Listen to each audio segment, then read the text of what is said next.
Right, so welcome folks, anybody watching back. Thanks for checking this video out. So for anyone who didn't know, I did a presentation at the University of Dallas on Thursday, 21st of November about my work, Marxism and Marxist indoctrination. It was went on for about, it's the pinned tweet in my profile. It's also one of the recent upload videos on my YouTube as well. So it went on for about 45 minutes plus Q&A afterwards, which went through a lot of the basic principles of this very serious global problem. You really have to watch the first one to really appreciate this presentation. This is pretty much the other slides that I didn't use the first time around, and some other concepts thrown in as well. So I just spent a bit of time today just editing that, making it look reasonably presentable. So I could show you all the other things that I left out of that presentation. I mean, it's such a huge subject, but also so important and potentially multifaceted and potentially confusing as well. So I try to present this information in easy to read or easy to absorb style in these presentations for people who won't get around to reading the book, or who are too lazy to read books, or just not into books. So these presentations will go some of the way to fix that, hopefully, to get more people in. And I'm hoping that you'll all share this video around. So I'm just kind of deliberately taking my time here in case more people are willing to join or whatever. Right, so I will go straight into it. I'm going to switch my views. Where am I going here? Right, and I'll go presentation. Just looking at my output here from current slides. So this is the most important thing. If you really want to help what's going on in the world, put some energy into learning this, would you? Do everybody a favor, do yourself a favor and study into this. You won't look at the world the same way again after learning about this subject. I can guarantee you that much. I was,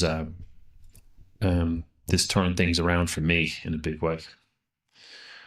And we're ready to rock and roll. Right, so here's part 2 of my presentation on Marxism, and you can see my book there, Red Pandemic, The Global Marxist Cult. It's on sale in 5 different languages, English, Spanish, French, Italian, and German. I'm trying to get it done in Portuguese as well, so I've got some Brazilian friends who'd be interested in that version too. And you can see in the cover of the book a lot of the things we've been dealing with over the years. You know, starting on the top left, COVID and the legalization of drugs, the United Nations, European Union, you know, communism. The left, Black Lives Matter, feminism. You can see the plate with the leaf on it, veganism, the planetary health diet. You can see the boat people, or mass, that represents mass immigration. Below that, you've got a pregnant female. So the lower birth rates and abortion are connected with this issue. Over on the left-hand side, you can see the trans symbol mixed with the Soviet symbol in a trans ideology. You can see no families, the breakdown of the family unit, the education system, indoctrination, universities are all connected in with Marxism. A bit lower down, you can see the upside down cross, which is kind of Satanism, satanic symbol, or, you know, the destruction of Christianity. To the left of that is Mr. Karl Marx himself. Then you have the wind turbines represent the climate change movement. And you have to the right of that Vladimir Lenin. So we will move on from here then. So just a few quotes to get started. Now, I did originally had this presentation prepared for an American audience, but this is a global problem, and things apply. This stuff applies to all of us, particularly in Western countries, not just in America. But you can see these quotes here are kind of tailored for an American audience. So this is from the American Labor Union leader, George Meany. I quote, "The conflict between communism and freedom is the problem of our time. It overshadows all other problems. This conflict mirrors our age, its toils, its tensions, its troubles, and its tasks. On the outcome of this conflict depends the future of all mankind." Pretty dramatic, if you ask me. Next slide. This is from the FBI chief, J. Edgar Hoover. This was in the Elks magazine, August 1956. I quote, "The menace of communism in this country," meaning the United States, "will remain a menace until the American people make themselves aware of the techniques of communism. The individual is handicapped by coming face to face with a conspiracy so monstrous he cannot believe it exists. The American mind simply has not come to a realization of the evil which has been introduced into our midst. It rejects even the assumption that human creatures could espouse a philosophy which must ultimately destroy all that is good and decent. And that guy was dealing with communism for a few decades in the States, so he knew exactly what he was talking about. Next slide.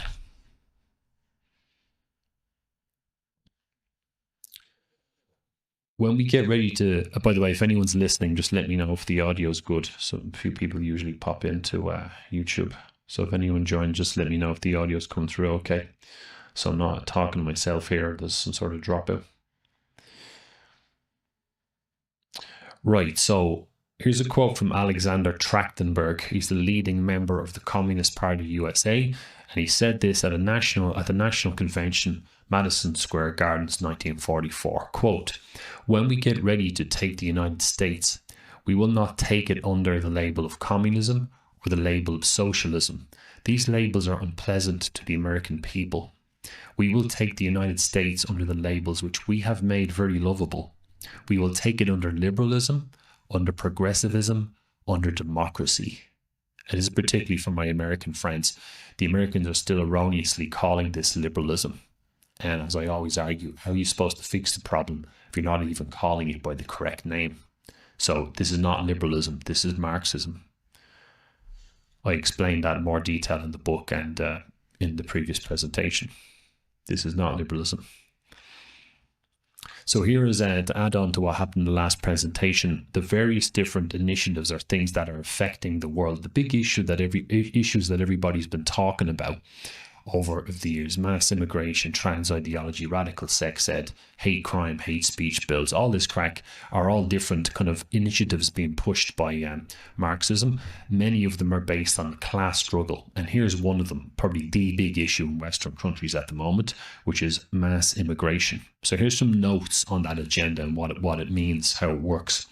So in this equation, the migrants, so again, in case someone's watching this presentation first, which you shouldn't, Marxism is all about dividing people into groups and putting one in the oppressor class, one in the oppressed class.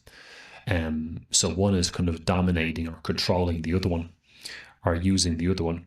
So when it comes to mass immigration, migrants are the oppressed, and Western countries are the evil, white, capitalistic oppressors. Right, and this links into the pathological altruism I talked about in the last presentation, the idea of trying to save other people or other countries or other ethnic groups at your own expense, essentially. Being nice, and like taking more people onto the boat even though your boat is sinking, that kind of mentality, you know. So this sub-agenda is supported by cult members in governments, mainstream media, education, NGO, non-profit complex, the United Nations, European Union, etc. So it's not just at a local level or a state level, it's at a global level. All of these groups are ideologically on the same page, whether it's an activist in the street supporting this or someone at the top of the United Nations. They're all pretty much all one on this, pushing this agenda. So mass immigration is a type of economic attack on Western countries. It's a kind of overload. It has several different impacts, including overloading the welfare state. It puts pressure on services as well, and housing, obviously. So it can be construed as a kind of an economic attack on the West. It causes collapse and breakdown. And Marxism has always been very interested in attacking its old foes: capitalism, Christianity, culture, and the traditional family unit. So mass immigration is a way to destroy countries. It's a very easy, straightforward way of destroying countries, pretty much. This, particularly on an economic level, but it's also a form of attack in other ways as well. So it's a form of physical and social attack on the ordinarily resident populations of whichever country is affected. So in Ireland, I mean the Irish; in Sweden, I mean the Swedish. This agenda is some agenda is a form of physical, social attack, right? Including crime, sexual crime, the clash of cultures, breakdown of law and order, and so on. It also this sub-agenda also accelerates the demographic changes. It eugenics is a big part of Marxism on a bigger picture level. The idea of producing certain types of individuals in society. A lot of this comes from the idea of the socialist man, the idea of creating new generations of people who will help the ideology proliferate. And it's a big subject, but that's why, as I mentioned there. So, mass immigration combines with other sub-agendas or other Marxist initiatives on this issue, including feminism, abortion, trans ideology, veganism, etc. They're all connected in with the birth rates in one way or another. I'll just go to the next slide. Just checking if anyone's made any comments on that. Right. So if anyone's on X or YouTube and you're signed in there, just give us a comment, make sure everything's going okay, if you wouldn't mind. But really, I'm going to it's going to be obviously recorded, and I'm going to just pimp it out as usual. So here's the next one. Sub-agenda of feminism, right? So you can see the sign there, smash the patriarchy. So this sub-agenda is based on a lie. It's based on a lie that women, the oppressed in this equation, have suffered more historically than men who are the oppressor via this thing called patriarchy, which is a lie. Well, a lot of Marxism is based on a lie. It's a distortion of the facts. It's a very binary, oversimplified way of viewing things. This is, of course, an attack on the... so the sub-agenda of feminism, again, is an attack on the traditional heterosexual nuclear family unit. Again, accelerates the demographic changes, eugenics, by, it's brought in contraception and normalised that. It's also brought in abortion, normalised that as well. And you can see the abortion figures for Ireland the last few years, particularly since 2018, have been incrementally increasing. Feminism has also generally encouraged motherhood much later in life, if at all. A lot of it's become more and more normal now to females not to have kids. Talking about healthy females who can have kids, it's becoming much more normal for them not to have children, whereas in the past it was perfectly normal for females to have kids, often in their late teens, early 20s. Some females still do, but the amount of them has dropped, and that's because of feminism. So feminism from that point of view is literally death for a people, and that's just feminism. Also, another interesting part of feminism is that it inflates the egos of the infected or affected females. It encourages, we'll expand more on that later on, it also encourages degeneracy or trashy behaviour through hedonism, so pleasure-related degeneracy. I don't know if anyone saw it. There was a video going around earlier on X of this female who had sex with 100 males in one day, and she was having a bit of an emotional breakdown. What a shocker. So this kind of degeneracy, you remember, all comes from empowerment, right? It's empowering for a female to do what she wants and use her body how she wants. Also, another effect of this is that the ego is placed on a pedestal. So this is the idea that, the ego becomes, we'll expand on why that's the case later, but in the brainwashing, the ego is put on a pedestal and the person is, made to feel that they're a wonderful human being, often while having very little to any value at all. Also, so I usually have a bunch of arseholes on the street next to me here. I won't bother talking over them, revving their engines and stuff. So,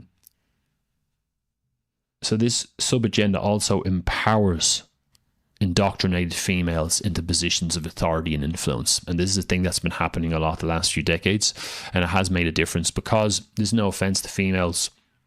Females are a little bit more prone to emotional indoctrination, and the ideology of Marxism, in a sense, it's in Marxism's interests to put more and more women into positions of authority. It's not only men that are pushing Marxism, of course. I'm just saying this is one of the effects of feminism. This is only a small part of what we're talking about. And feminism also has an important role in demoralizing the warrior class, which is the males. It's created this notion that men and women's opinions should be equal even in times of war, which is now, which is not true. Men are more suited physically and psychologically to fight That's been a feature of the human experience going back millennia. But in the recent decades, men have become more feminized because of Marxism. There has been a certain amount of feminization of men and a masculinization of females. So both of them are being pushed into roles that are not psychologically or physically suited to, thanks to the effects of Marxism. This has a demoralizing effect on the males and imbalances the females too. The end product is that nations are weaker for it and are unable to defend themselves, which is a major problem. The planet is oppressed in the climate change movement, right? So the poor planet is being oppressed by the oppressor. In this case, it's the polluting humans are the oppressor, the evil oppressors, right? So this particularly applies to opulent Western countries, right? So Western countries tend to be more prosperous. They have more technology. They have more cars, more economic output. So in particular, Western countries, you've noticed, are the enemy here. They're oppressing the poor planet, right? So the planet is being abused because of us capitalistic evil trash bags who have more than one car and so on, more than one vehicle. So it's basically a Marxist conspiracy theory that the world is going to end unless we reduce CO2 emissions and stop using fossil fuels. That's basically what the Marxist this climate change agenda is. It's all based on a lie, right? It's an attack on Western countries because there are billions spent on inefficient renewables, right? So this obviously doesn't apply to the new communist alliance countries. So new communist alliance like Russia, China, North Korea and their allies are not playing this climate game. They're not spending billions on these renewables. Only Western countries are. Now, where am I going with this? Well, it's a part of kind of economic warfare on Western countries that a lot of people can't see because they don't understand the history of Marxism. If you're going to fight a war, you need a strong economy. So in my opinion, just to go straight to the core of this so I don't dance around the issue for you, I believe that this new communist alliance is preparing for a military invasion of the West. They've been planning this for decades and they are helping the West become psychologically and economically weaker before they make their move. And they're starting to make their move, but I don't knock myself off track here. So again, going green only applies to Western countries. This sub-agenda contains the DNA of the Cold War. Now, this is a big subject. I'll go more into the background later, but we're just focusing on the surface points for now. So the climate change movement contains DNA of the Cold War. So the communist countries wanted to hamper nuclear power development research in Western countries, including nuclear weapons. So that should be for obvious reasons why. We all know about the Cold War. We know there was different nuclear powers involved. So that was part of their agenda. A lot of this comes from the Cold War programming that they wanted to make the West weak in terms of nuclear weapons. So, damaging. It was there's three big Chernobyl, 3 Mile Island and the Fukushima Daiichi incident. I believe one of the 3 Mile Island, some researchers say that was sabotage, and I wouldn't be surprised at all. And also the Daiichi Fukushima incident, which we all heard about, was a tsunami apparently caused that. I think there might have been some Chinese involvement there, or I can't really prove it, but it would make sense. I go into more detail why in the book. But anyway, just to put it on the table, nuclear power is really the solution to our energy needs. It's clean. The new reactors can run off the spent fuel from the old reactors. So you can recycle the fuel, you see, and it's clean. Doesn't produce any pollution. Nuclear power plants can go 24/7, 365 days a year, whether it's sunny, dark, day, night, wherever it is in the world, and it's perfectly safe if it's done right. In France, over 80% of the power grid is nuclear. Germany dismantled their grid after the Fukushima incident. The German the Greens, the lefties in Germany said, oh no, that could happen to us. We can't risk that happening. Let's dismantle our nuclear power plants with the help of Merkel, who is a commie, of course. And they start to spend all the money on renewables and start to destroy their economy. I mean, how often do tidal waves hit Germany? Never, right? So, again, it's all just Marxist bullshit. Remember, Marxism either deliberately or accidentally likes to blow money. It likes to steal or likes to waste money any way it can. Right? You want to keep these nut jobs away from everything in society, particularly economics. They are like kryptonite to economic prosperity. So, of course, the climate change movement is also a way of stealing via the carbon tax. And this also punishes industrial output. So again, attack on capitalism. What you're doing is you're trying to force that equity. You're punishing people for being successful, making money, generating profits. A lot of this comes from the twisted brain of Karl Marx and so on, and those before him, like Babeuf and stuff. But Marx made it more economic. They hate profits, they hate prosperity, and the carbon tax is typical Marxism. They punish you for being successful while they steal from you. So this sub-agenda also allows the cult to gain control of agriculture, including the food supply, right? So the planetary health diet, which the United Nations is pushing, veganism, United Nations Agenda 2030 and the Sustainable Development Goals and so on. They're up to several different things there, but one of the things they're up to is this cult has a history of trying to get control of the food supply. They seem to have this obsession with starving people.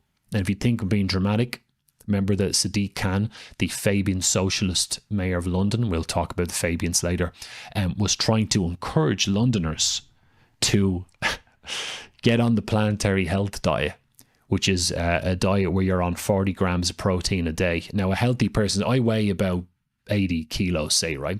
I should get a minimum of 8. You need 1 gram of protein per kilogram of your body weight per day. That's just for maintenance. If you're building muscle, it's 1.5, right? Or thereabouts if you're an athlete. So I should be getting 80 grams of protein a day. That's just protein. That's not anything else. They want you to live on 40 grams of protein a day. So that's rationing. Now, again, because these are commies, when they start talking about rationing and stuff, watch the fuck out, because you'll be starving before you know it. There's other reasons why they'll do that stuff as well. This is all under the pretense of saving the planet.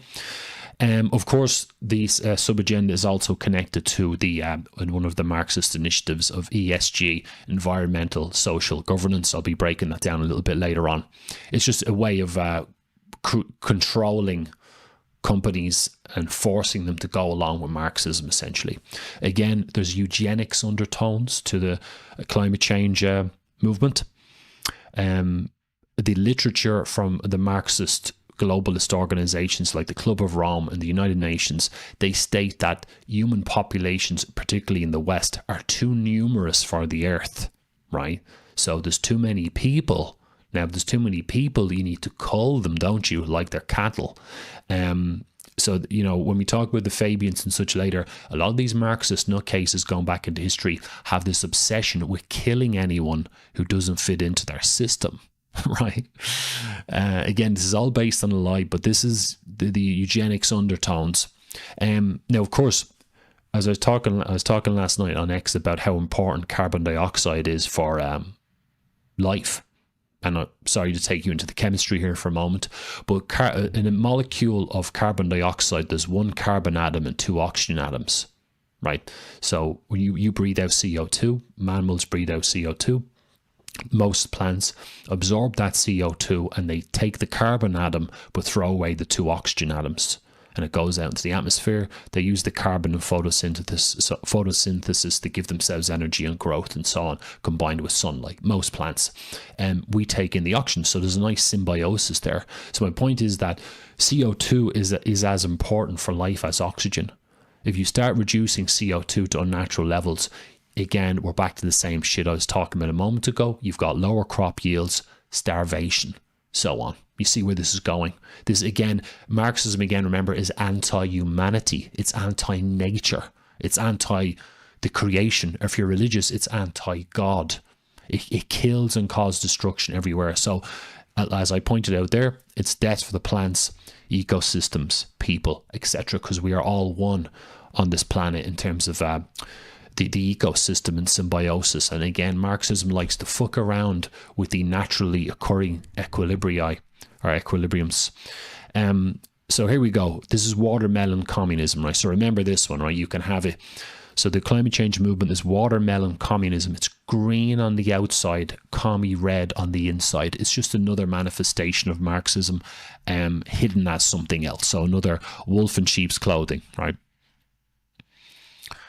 So the planet itself is being oppressed. No, so whole fucking planets now are being oppressed. Think of the gargantuan egos involved here, where people think they can save entire planets. So as the American stand-up comedian said years ago, this planet has survived floods, ice ages, magnetic reversals of the poles, earthquakes, volcanoes and all that stuff. And these people think some CO2 and some plastic bags is going to trouble the planet. No, the planet is doing okay. As George Carlin said, the people are fucked. Thank you, sir. Thank you, Lamchuk. Well, I hope you're a sir. Jesus, don't offend you. Don't want to presume your gender. Welcome, by the way. Tommy, I hope you're still listening. So, yeah, comment if you're still listening, man. I'll show off a little bit. So here's the Club of Rome. Right, this is just another Marxist group. There's been many Marxist groups that have appeared in the 20th century. They're all about global this. Nice one. Okay, good. Thank you, sir. Sir, thank you. So I said that to someone recently who was called Toby. And Toby was a female. And I was like, fucking hell, how the fuck was I supposed to know that? I only met one other Toby in my whole life, and it was a male, and they got that wrong. Nice one. Thank you, sir. Other sir. Thank you, Tommy.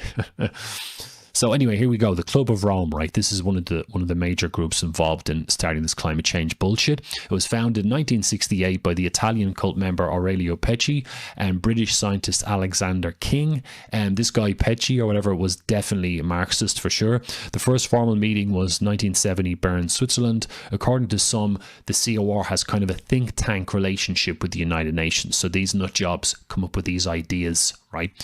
So the COR's website, from the About Us page, quote, decades of exponential consumption, right, and population growth have come to imperil the Earth's climate and life-supporting systems while reinforcing social and economic inequalities, impoverishing billions globally. Now, even if you're a rookie with Marxism, please, I expect you to spot the clues here.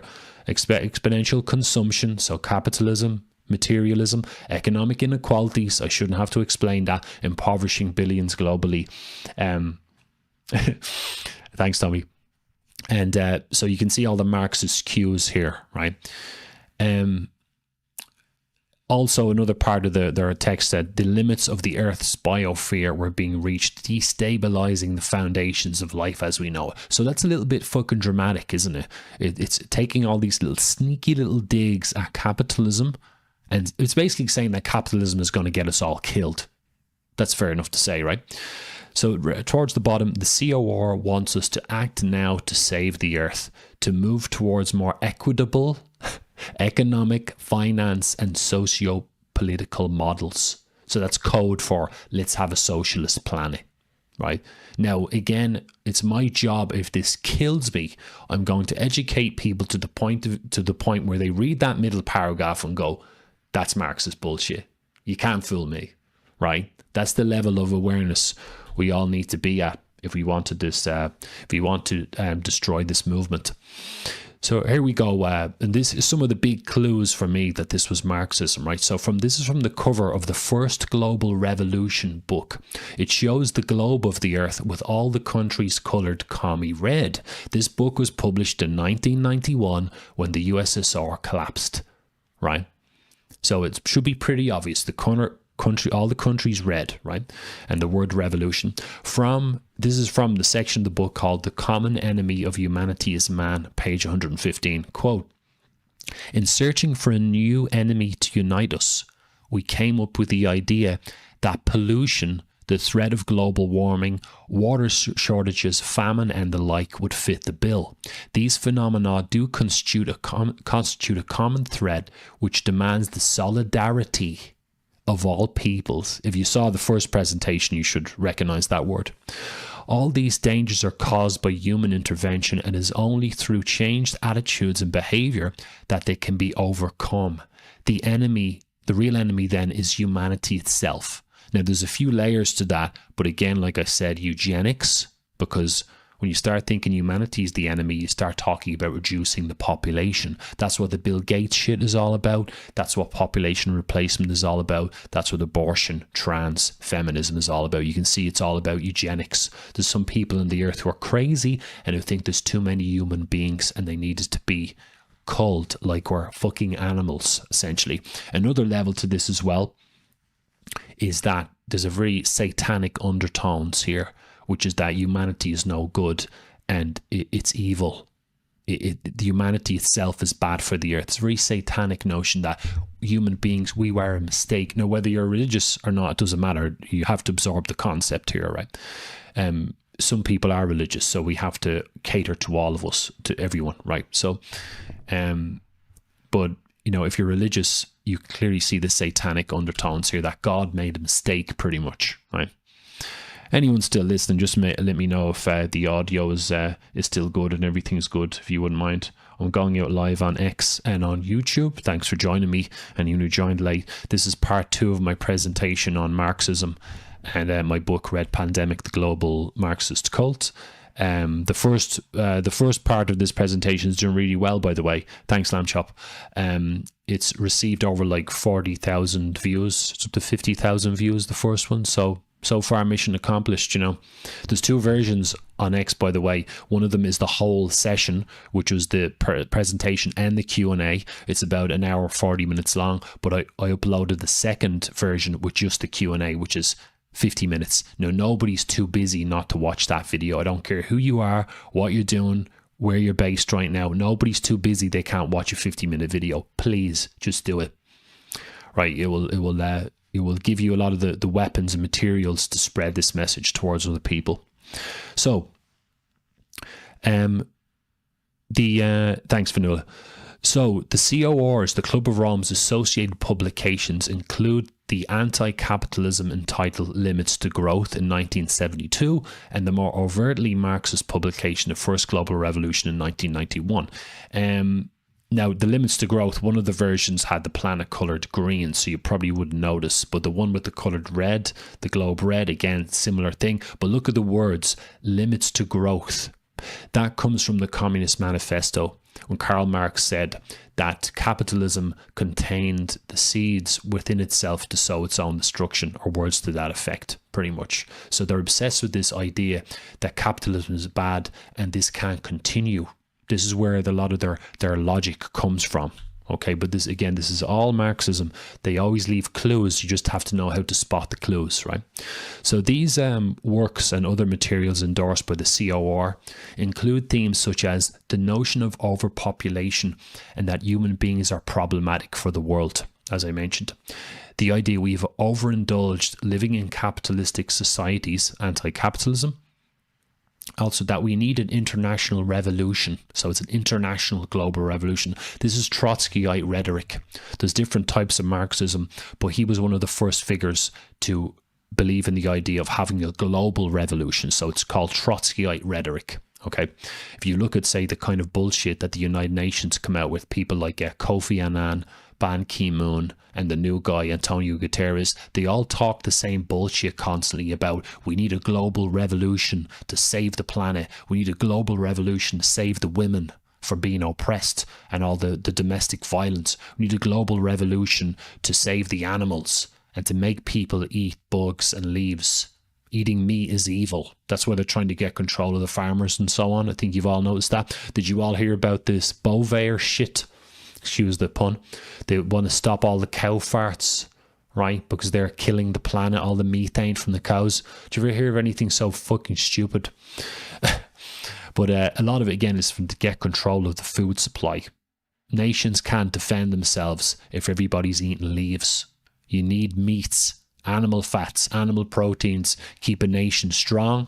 They keep the fertility rates up, and they allow people to physically fight and be physically strong. But I digress.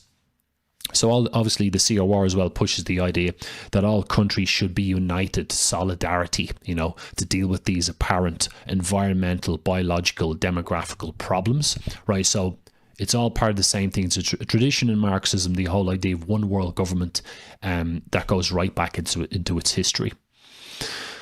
So here's another sub-agenda, the LGBTQ trans thing, which has been in our faces for years now. You can't seem to walk down the street now in most cities in the summer without a crotch, or someone wearing a fucking gimp mask, or someone walking past you with a assless pants, and all this sort of degeneracy, people dressed up as dogs on their hands and knees and stuff.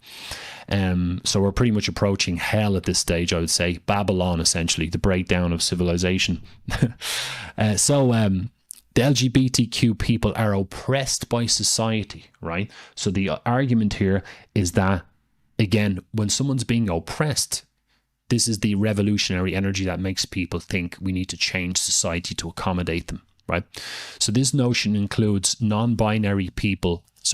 including non-binary people, even though they represent only a small fraction of the population. So basically they're saying society needs to change to accommodate just a fraction of the population, that they're being oppressed somehow, So this is the part of the Marxist strategy of activism and waves. There's always something more weird and extreme coming down the tracks with this thing.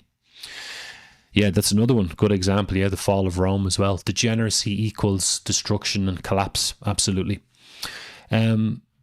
So the attack on the traditional family, obviously LGBTQ trans is connected in with that.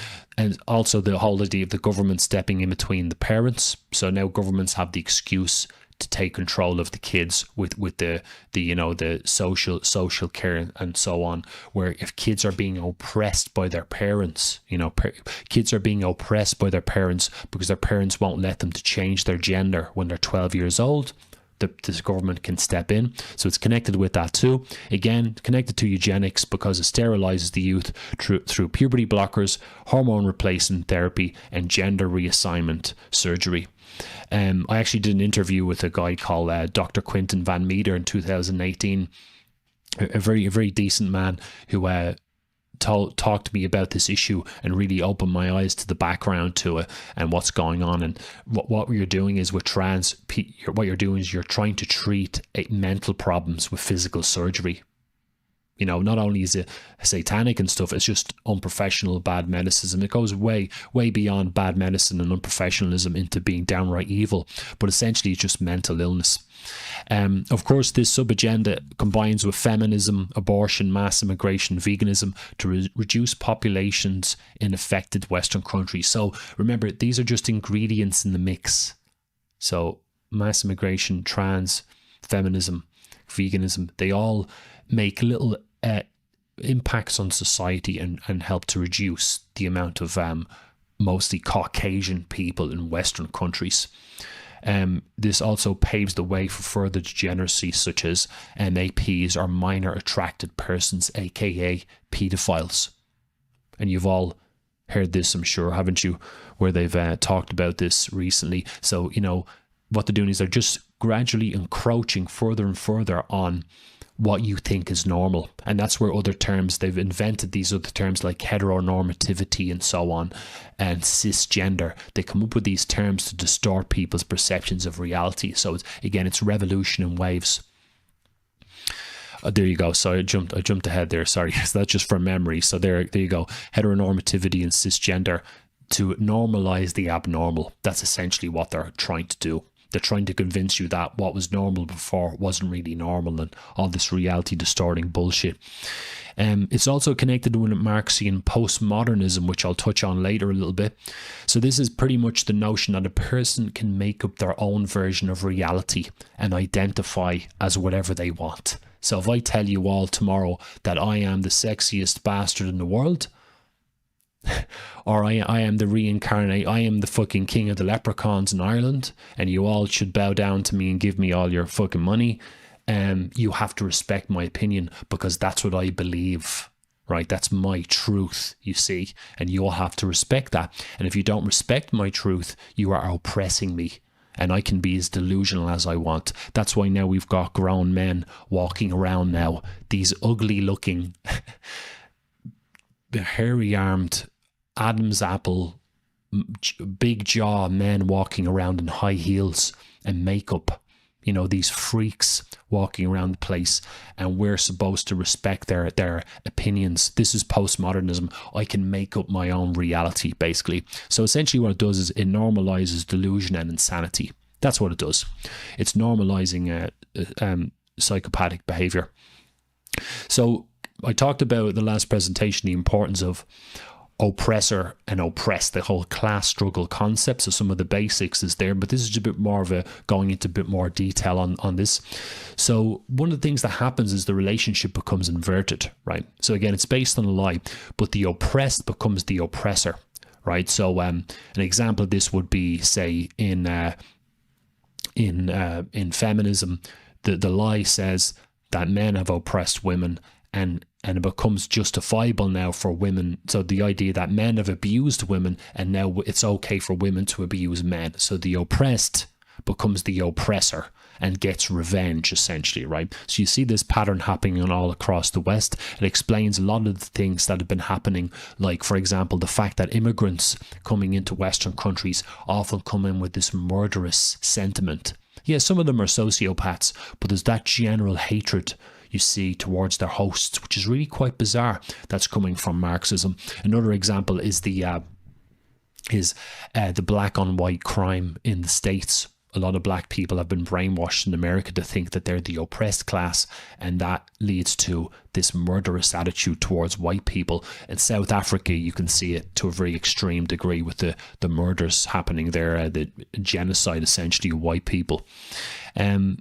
So because they become inverted, the oppressed class, right, because of the brainwashing, they also ironically become ungrateful and privileged, since criticism of those in the oppressed class is not permitted in a Marxist contaminated social environment. So you're not allowed to criticize somebody if they have oppressed status, because they're victims, you see. So with no one to keep them in check, this leads to ego inflation and the degeneration of behaviour. So it becomes socially unacceptable to criticise females because of feminism, because it says that women have suffered so much, you're not allowed to make them suffer anymore. Then it becomes socially unacceptable to criticise females, and that's not a good thing. All of us in our lives, male and female, need to be kept in check in our lives so we don't get big heads and get big fucking egos. But it becomes, imagine me personally, imagine for a laugh here, imagine it became socially unacceptable to criticise heterosexual white Irish males. That puts me in the oppressed class all of a sudden, and if any of you say anything mean or use any hurty words towards me, you're a bad person, right? Even if I'm being an asshole and my behaviour is unacceptable, you're not allowed to criticise me. That's bad, because I will continue to be an asshole. There's no reason for me to stop, and the ego gets bigger. And we see that constantly with people in oppressed groups. It makes them a little bit crazy in the head thanks to the brainwashing. So you see the behaviour degenerates, it leads to ego inflation, which often leads to aggression as well. So because they feel that they're oppressed, they actually go on the attack and they want revenge. And this is all based on a lie, remember.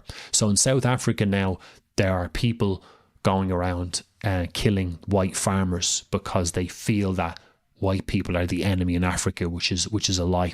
So it's because of stuff like this. This is where the revolutionary element and division is created. It's emotional brainwashing, and a lot of it comes from revenge, essentially. So here's another part of the whole class struggle thing. It's another problem with it: the idea of false narratives and cherry picking. So the idea of creating false narratives and cherry picking to demonize the oppressor class or the target group, right? So an example of what I'm talking about is the idea that the white race is the worst race in the history of humanity. The white race engaged in slavery and oppressive imperialism more than any other racial group. Now that is an absolute lie. That is a despicable, racist, evil lie. That's no basis in reality at all. Zero. Right? Now, the only people who believe that to be the case are people who don't understand history, because all racial groups in the past engaged in slavery and murder towards their own people. Even the idea that white people did it more than others isn't not true at all. And I mentioned in the book, you had slavery in Central America with the Mayans and the Incans. The Incas, the North American Indian tribes butchered and took each other as slaves and sexual slaves. All across Africa, I mean, certain parts of Africa nowadays, they'll still eat you. They've been killing each other going back millennia, long before the Buddha people arrived in South Africa. They've been killing each other, and that goes for all other racial groups and ethnic groups as well. So it's a complete lie, and it's nonsense. And you've heard the terms in America, and when Marxism becomes more widespread in society, you hear these terms of white privilege and white people are disease. That is racism. That's essentially what that is. It's racist incendiary language. It's all based on a lie in order to attack the oppressor, right? So this generates hatred towards the oppressor, which then leads to attacks and eventually murder and genocide. And I mentioned South Africa again is a very extreme example of what happens when Marxism is now in the driving seat. You've got a majority black government, thanks to the African National Council in South Africa after apartheid. Since then, it's just been gradual incremental hatred and murder. Now white people in South Africa, despite the fact they actually built the place, are now the inferior class, and the country's going to hell. And the black people who are brainwashed with Marxism are literally killing the only people who could fix their society. So let me here's a simple graph I put together about class struggle. Now this, to my analysis, is right to the core of why the world is going to hell. It's the class struggle brainwashing and the emotional reactions it produces in people. I put this in the book, but it's far deep into the book. I don't know if many people have gotten that far. I'm waiting for somebody who's read the book to contact me and say, my God, man, you nailed it. Because that's it. This is it. This is why half the planet is crazy, okay? So let me lay out some of the details here. In the class struggle concept, like I said, you've got the oppressor and the oppressed. So another way of saying the oppressor is the controller, dominator, perpetrator, user, master. The oppressed, the controlled, dominated, victim, used, slave, etc. Okay, so clearly there's a dichotomy going on here. And you can see the top right and top left, you can see the emojis, right? So the oppressor, that's supposed to be angry, but that's the best image I could find. And oppressed is obviously sad, right? So in the next image, this is basically what it does to people's brains. So the oppressor on the left, again, to use feminism as an example, according to feminist propaganda, the males are bad and you should hate them, right? The oppressor deserves your hatred, judgment, ostracization, all the so-called masculine emotions, right? In other words, hate. So you hate the oppressor, okay? The oppressed, the victim in the equation, you should have all the feminine, soft emotions like sympathy, empathy, compassion, and so on. The so-called feminine emotions. Now, this has nothing to do with male and female, right? Men and women can both express feminine and masculine emotions. I'm not picking just on women here. Please don't react that way. I'm talking about the brainwashing. We all have masculine and feminine emotions, right? And we use them in different scenarios. But this brainwashing, it makes the person's brain split into these two areas where you've got hatred for the oppressor and love for the oppressed. And I say love because it's not really love. Because when you treat someone as being a victim and you treat them as being oppressed, and it's all about treating them perhaps too well just because of the group they belong to, that's not love. You're actually doing them a disservice. That's not love. Love is not making somebody weak and disempowering them. That's not love. That's part of the lie of Marxism. This is not actually love. It's actually destroying. So when you put someone in the oppressed class, you're actually disempowering them, not empowering them. This is right to the core of the issue. And actually, I'll go back one moment. Before I continue, the reason I think I'm the only one that I know of, the only analyst on the subject that I know of in the world who spotted this, because by accident I've discovered it because of some of my other knowledge bases. I wasn't always interested in politics and geopolitics. When I was younger, I was interested in things like spirituality, alternative belief systems, the occult, and so on. And one of the concepts I heard in the occult, and this is the kind of an addendum to this slide here, is that this is a concept. Now, I don't like going into that stuff too much because a lot of people aren't interested in it and they get impatient, but let me just put this on the table for you, right? My back is a bit sore here. Basically, there's an idea in the occult about mind control, that one of the best ways to control someone's mind is to traumatize them, to discombobulate them, to make them unsettled in an extreme way. And one way to do that is to get a person's force their consciousness, their mind, into a lower level of function. Okay, so I mean, as in not in control, not calm, not lucid, not conscious, not aware. Force them down into a lower level. And what's an easy way of doing that? Get them emotionally charged, particularly conflicting emotions. And to use an example of what I'm talking about, yeah, in a sense, yeah, a split, but let's not go into that quite. I'm just talking about emotions. But in a sense, it does kind of split the personality, but not in the conventional sense. But good point, thank you. It causes a split in emotional states. And they're very extreme contrasting emotions, as you can see, hate and love simultaneously. I'll give you an example. If anyone's ever gone through a really bad breakup, and I've been through quite a lot, where you're in that phase where you still love the person, but you think you hate them, it's horrible. You're all over the place. You're not in control at all. That's a good example of what I'm talking about. And a lot of people can relate to that, particularly if you've been through a few relationships. If you're a very lucid person like me, you know exactly what I'm talking about. It's quite traumatic. You're not in control. And that's what I noticed by accident, because of my knowledge of the occult from my youth. This concept of class struggle brainwashes people and actually does that to their brains. Now that is, for me, the best explanation why half the planet's crazy with this shit. I haven't heard anybody explain it in this way. Yeah, and I think I'm right. I'm willing to be proven wrong, but I'm the only one who's put that out. It's just a theory, but you're not going to get that kind of analysis from a conventional psychologist, because they don't have any knowledge about the occult. So how would they know? I'm sure they have their own theories, but I thought I'd mention that one. Maybe I'll be proven right in time, but we have to explain why the indoctrination is so potent. This is certainly one of the factors, and there's others as well, but I will move on to another area here. So moving to some other concepts. If anyone's listening, by the way, on X, if you wouldn't mind retweeting this live, if you wouldn't mind, I'll have the video version. I'll be pimping that out as usual. I'm going to put that in the tweet of the original video. So anyone who doesn't know, if you go to my, if you're on YouTube, you can see the part 1 presentation, Dallas presentation, and my videos. If you're on X, go to my pinned tweet.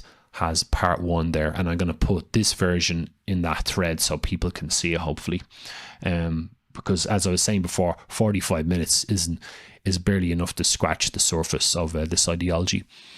So now here's the concept of equality and equity, and this has become, you hear a lot of talk about this nowadays, and I didn't have the time to fit this into the original presentation. So what is you hear them using these words, right? Equality and equity. So you know you're dealing with the Marxists when they bring up these concepts.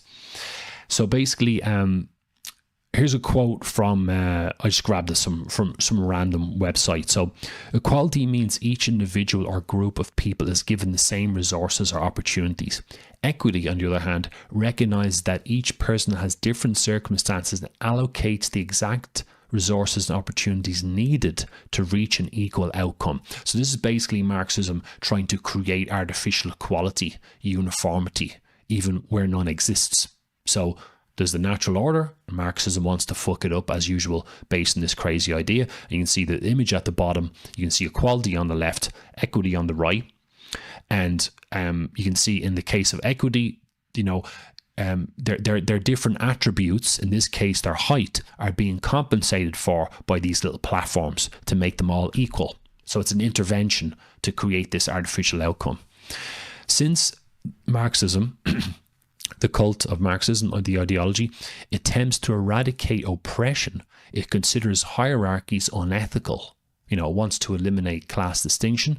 So it doesn't like hierarchies, because if someone's higher than someone else, the person in the lower position must obviously be being oppressed somehow. So Marxism is obsessed with this idea of trying to destroy, get rid of oppression whenever it can. Marxism also denies the differences between races and cultures. Also, you know, it pushes the idea that, you know, sex and social status as well. It's always trying to deny the difference between races, cultures, sexual orientation, so on, and gender as a social construct, all that bullshit. The ideology also has a tendency to destroy anything positive in society, including brilliance, achievement, so on, prosperity or excellence. And these are the things that allow civilization to exist and prosper. It is also decided anti-nature. You know, Marxism is against nature. It's against the way things naturally work, and it's against hierarchies, naturally occurring hierarchies. So Marxism, basically, to achieve all of that, to push its will on everything, it uses the concept of equity, which is compensating for the differences between these groups to produce an artificial equality of outcome. So it compensates for the differences between groups or individuals, whatever the scenario it is. It tries to force them all equal, even though they're not equal. That obviously means that whoever's in a higher position needs to be pulled down, and whoever's in a lower position needs to be pushed up. Right? So this is tampering with the naturally occurring dynamics or inequality in society produces destructive effects. What a shocker, as the history of the ideology shows us. So if you mess around with nature, so I'll go back to that slide. So you mess around with nature, it's always destructive. Things are the way they are for a reason, and Marxism has a tendency of tampering around with these dynamics. And think of it this way: when the person who deserves to be here, right, is brought down, it's demoralizing, right? You take away their incentive for being successful, wealthy, ingenious, efficient, etc., whatever.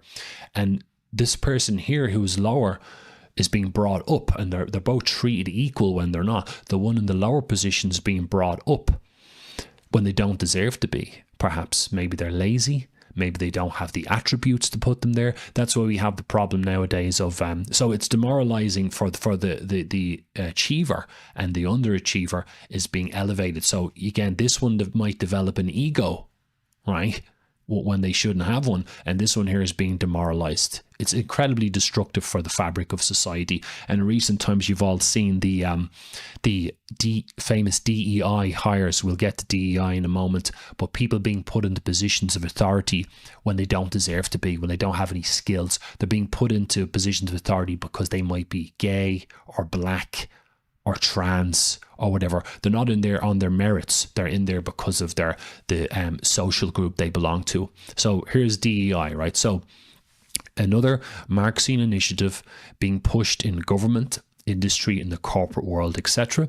So diversity, and traditionally in Marxism, is this idea of there's too much homogeneity. There needs to be more of a mix. So really that's code for there's too many white people, particularly heterosexual white males, right? Because remember, heterosexual white males are the evil business owners, the oppressors, right?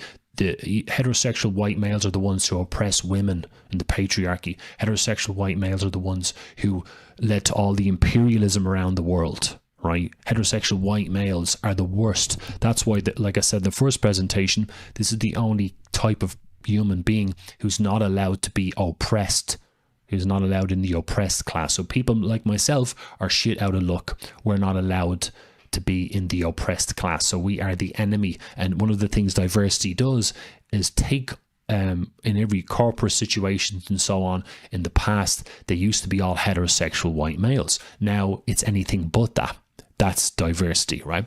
So part of diversity too is to put basically those from the oppressed groups into positions of power and influence, which again helps Marxism, doesn't it? Because they're more like, say, a Leo Varadkar in Ireland, right? He's what is he again? He's half Irish, half Indian, and 100% gay, right? So he's in a position of authority and influence. He's more likely to support Marxism and Marxist agendas because he's from an oppressed category, right? Now, you've also got equity. So like we just talked about, the idea to compensate for the naturally occurring differences between individuals and groups. And the third one, inclusion, drag as many people into the collective as possible as a form of coercion. You have to go along with the ideology or else. Pull everybody in there. So diversity, equity, and inclusion. The effects of this Marxist initiative, of course, include the cult gains more control.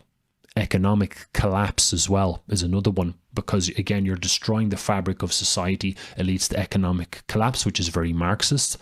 And it's also an attack on excellence and achievement. Marxism seems to like to attack anything beautiful in our world, just as a matter of course. You've also got ESG, environmental social governance, which is another Marxian initiative being pushed in government, industry, the corporate world, etc.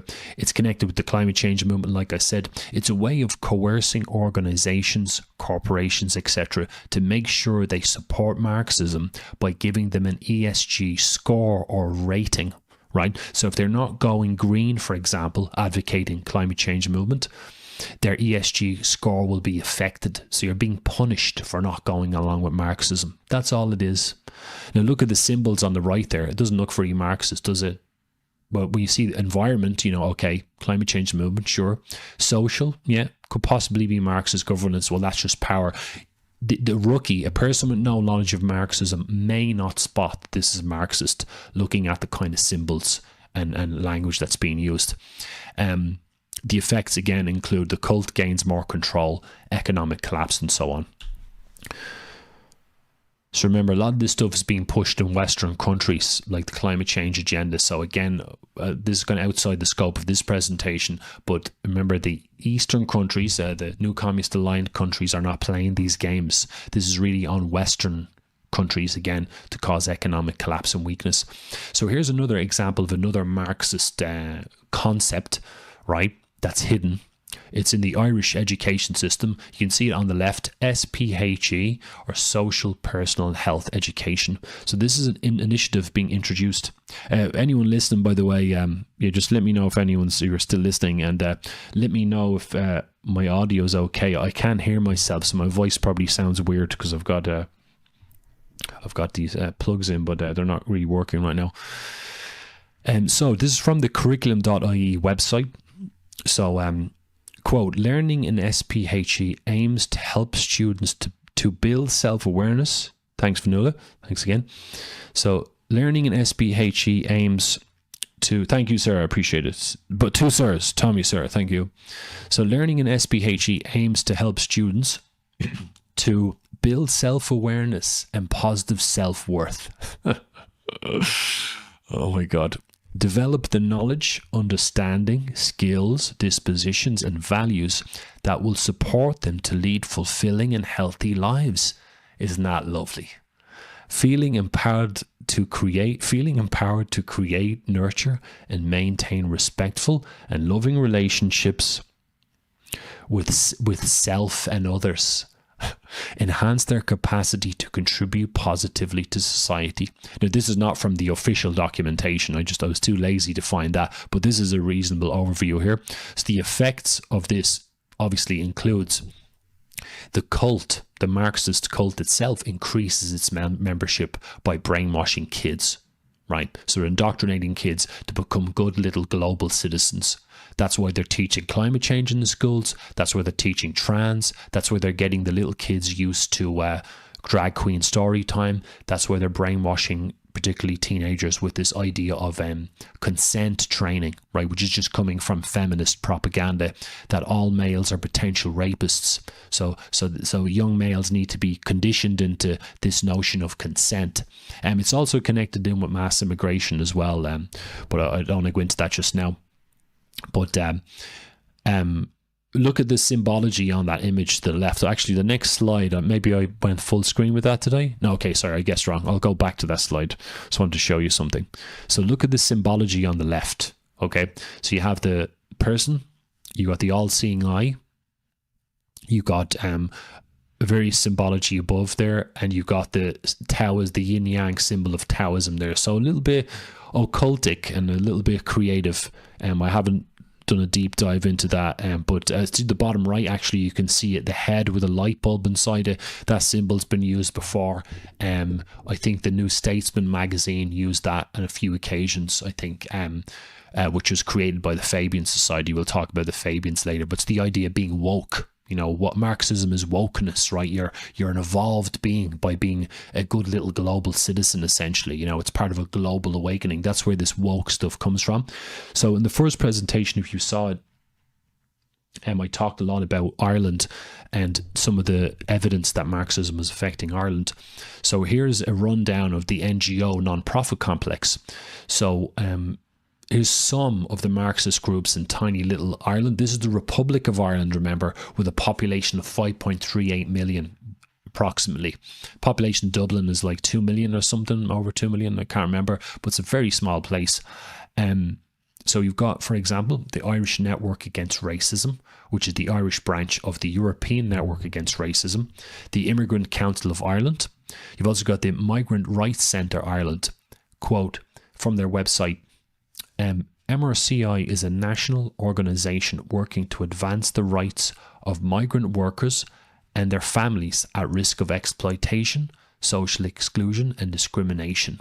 So that's pretty much socialism, anti-capitalism and mass immigration and anti-racism combined in one sentence, right? So you have to congratulate them for being good at what they do. Now again, a rookie wouldn't know that this is Marxist, okay? It also works with, quote, migrants and their families in Ireland to promote justice, empowerment and equality. Right, so the key words are right there. They're right there. But if someone doesn't know Marxism, you would never know that this is Marxist, right? And see the symbols on the right, they don't really give anything away that they're necessarily Marxist in origin. But the words do, the language does. Here's another one, co-live, right? So it says global solidarity in action. So co-live is an Irish language or Gaelic language word meaning together, aka united, solidarity, etc. From their website, co-live is the Irish Association of International Development Workers and Volunteers. We build and mobilise community around global justice issues. Co-live nurtures and supports work for change locally and globally and advocates for a world beyond injustice.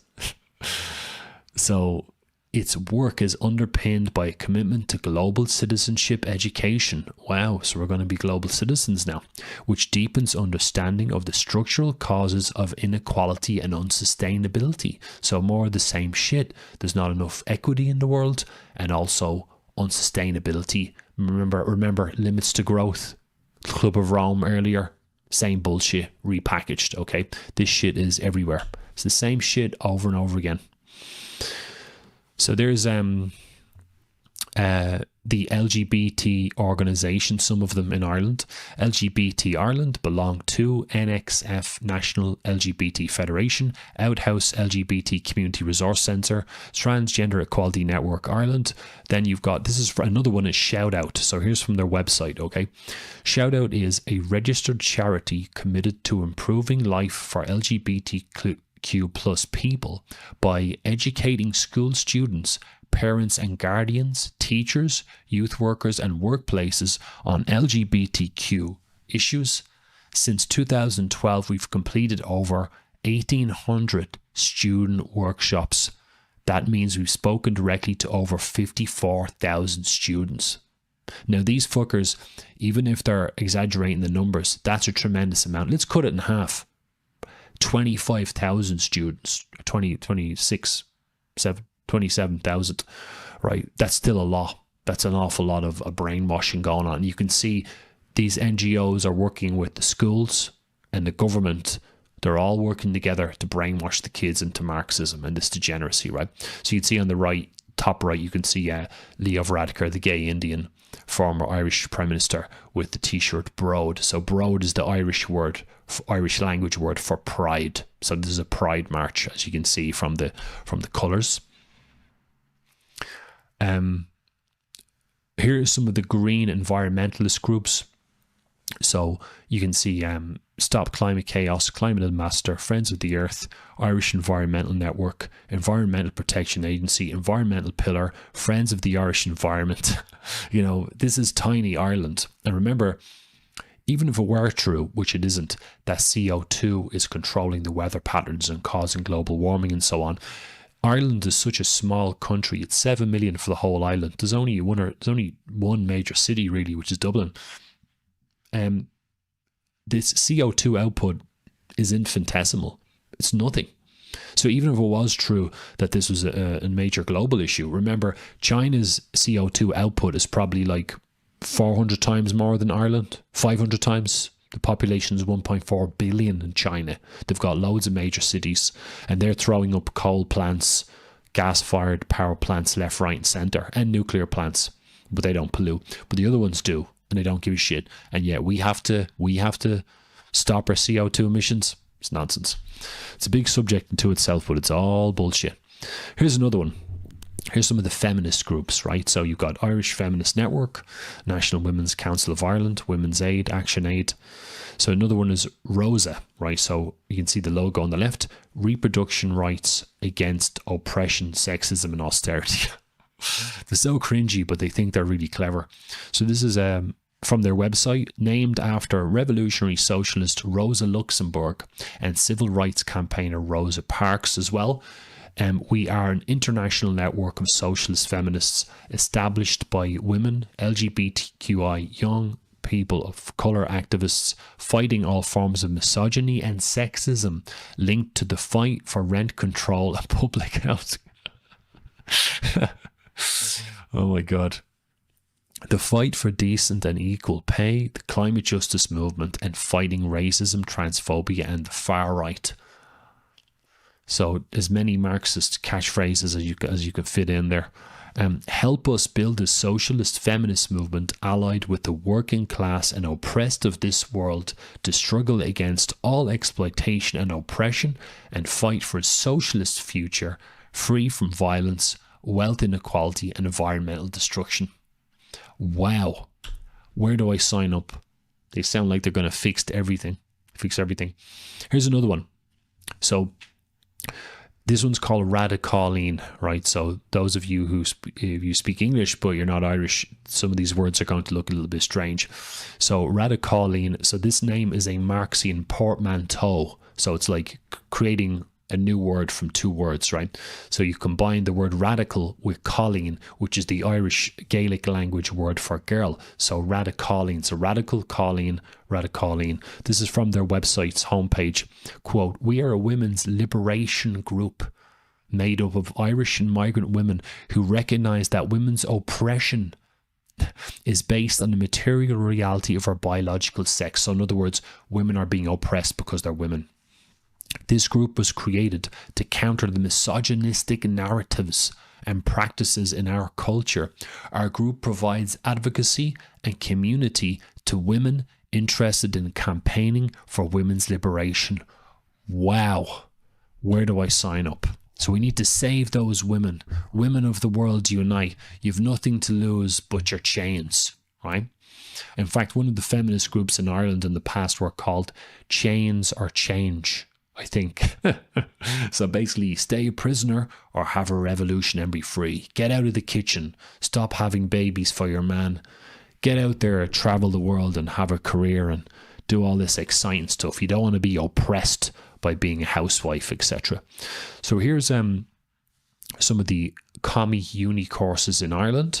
So in Dublin, you have three of the main institutions we have in Dublin City are Trinity College Dublin, Dublin City University and University College Dublin. There's approximately 70,000 students between them, to my knowledge. You see images on the right. Just a very quick overview. So Trinity College, this is all in my book, obviously.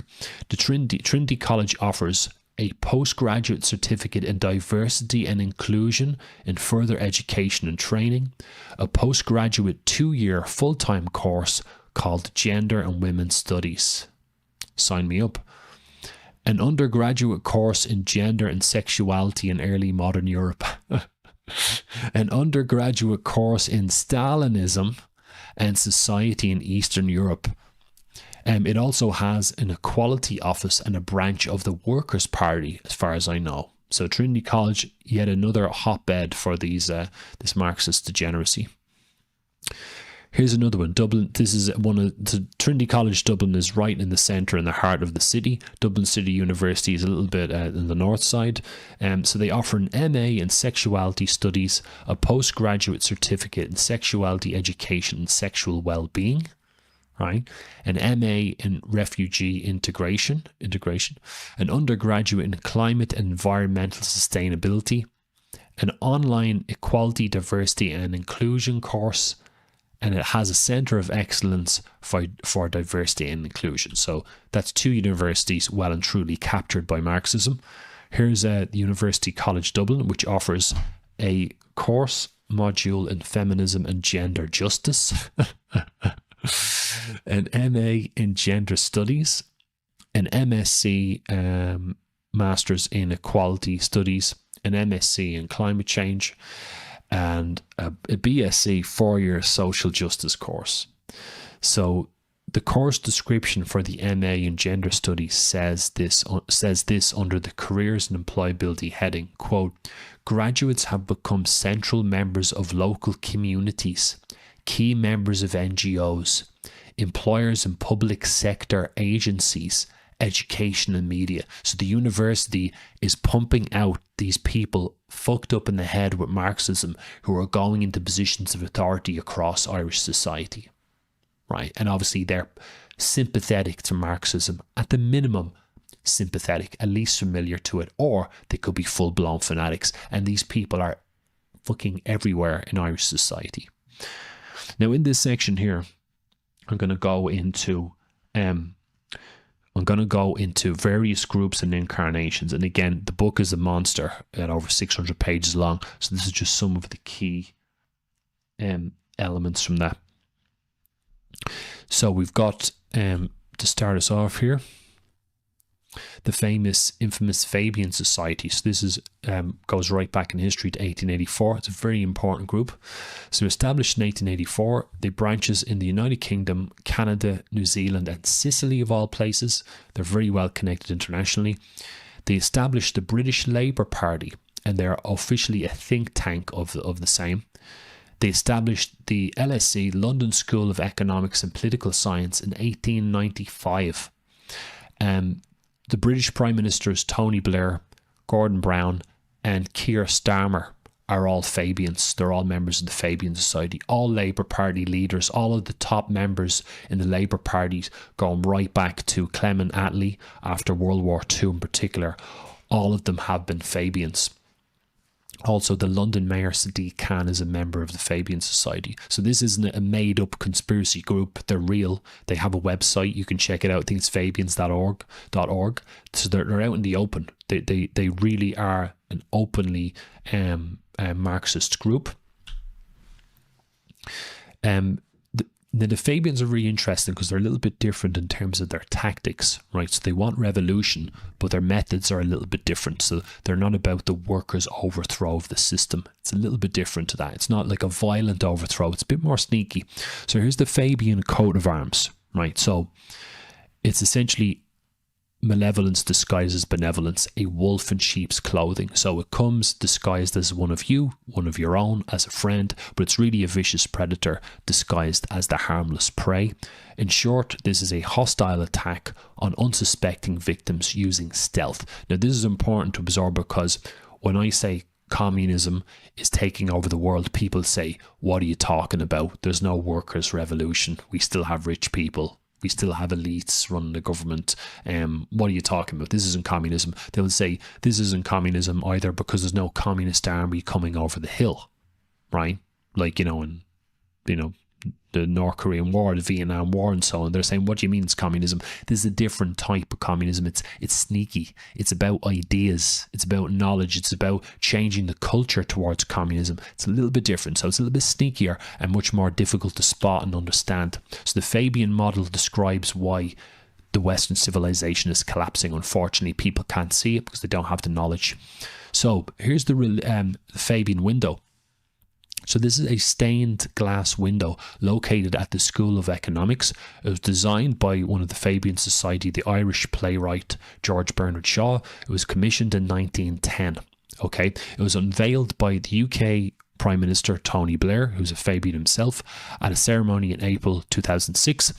In the window, you can see three Fabians, Shaw, Webb, and E.R. Peace, are pictured reforging the earth on an anvil using hammers. As you can see on the right, we'll have a close-up in a moment. So, but to the right, you can see the earth is on an anvil, right?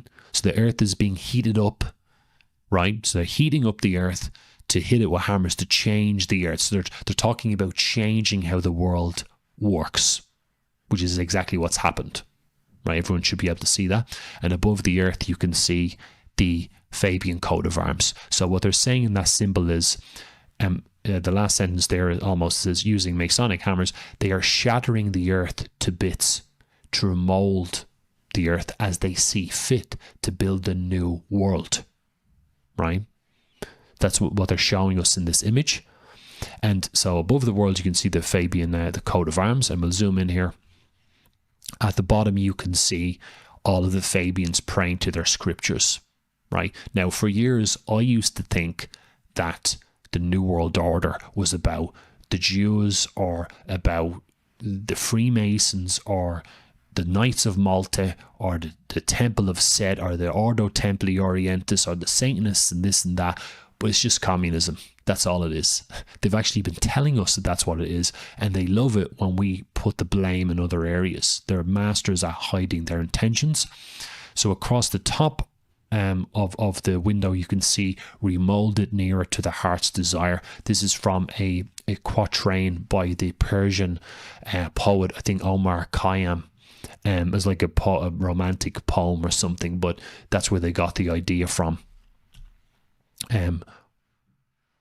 Before I continue, there's another thing I didn't include before I move on to the next slide properly.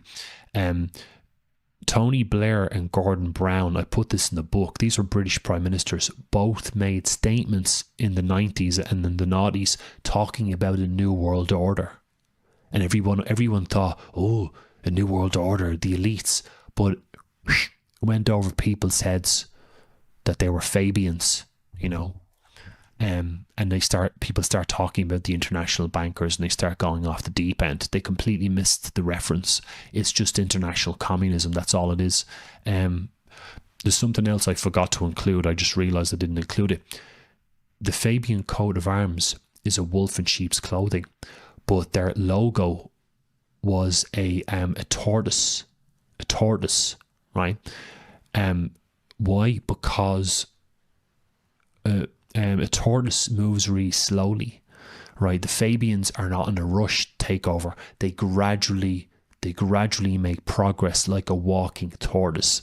So, okay, I'm hitting you with some animals here. A wolf in sheep's clothing is their methodology. It's stealth. It's something evil disguised as something good, but the tortoise represents gradual progress, constant progress, right? So it's not a violent, immediate overthrow. It's gradually turning the culture towards communism to brainwash people into wanting to go along with this global agenda. So again, Fabianism describes more accurately why the world's falling apart, the Fabian method of takeover. So here's H.G. Wells. The world famous English author H.G. Wells was a member of the Fabian Society from 1903 to 1908, so he wasn't in it the whole time. He did try to take over the leadership from George Bernard Shaw and Sidney Webb at one stage, but he was a bit of a head case, crazy guy. So Wells was a Darwinist and lifelong advocate of socialism and eugenics. He believed that collectivism should become the new opiate of the masses, the new religion. Now, a lot of the Fabians thought just like him. Here's from his 1940 book, New World Order, quote, "This new and complete revolution we contemplate can be defined in a very few words. It is outright world socialism, scientifically planned and directed, and sedulous expansion of the educational organization to the ever-growing demands of the new order." Right? So he's talking about using the education system to create this new world order.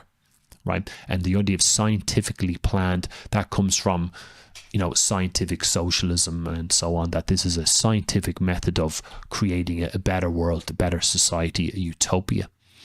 Here's another very interesting quote. The reorganization of the world has at first to be mainly the work of a movement or a party or a religion or cult, whatever we choose to call it. We may call it the new liberalism or the new radicalism or whatnot. It will not be a close-knit organization towing the party line and so forth. It may be very loose-knit and many-faceted. Now that sums up the Fabian mindset very, very well. You see the way he says the new liberalism or the new radicalism, they will call it anything but what it is to keep you guessing, right? It's very old Marxist tactic. And he said also very loose-knit and many-faceted. So that means that's what we're dealing with now in society. There's no one group in Ireland that's causing this. It's loads of groups with lots of people, and they're all brainwashed. And the same thing goes for the US, Australia, the UK, or even non-English speaking countries and so on. It's always the same. It's the Fabian model take over. Here's another quote which is a little bit disturbing. Countless people, from Maharajas to millionaires and from Pukka Sahibs to pretty ladies, will hate the New World Order and will die protesting against it.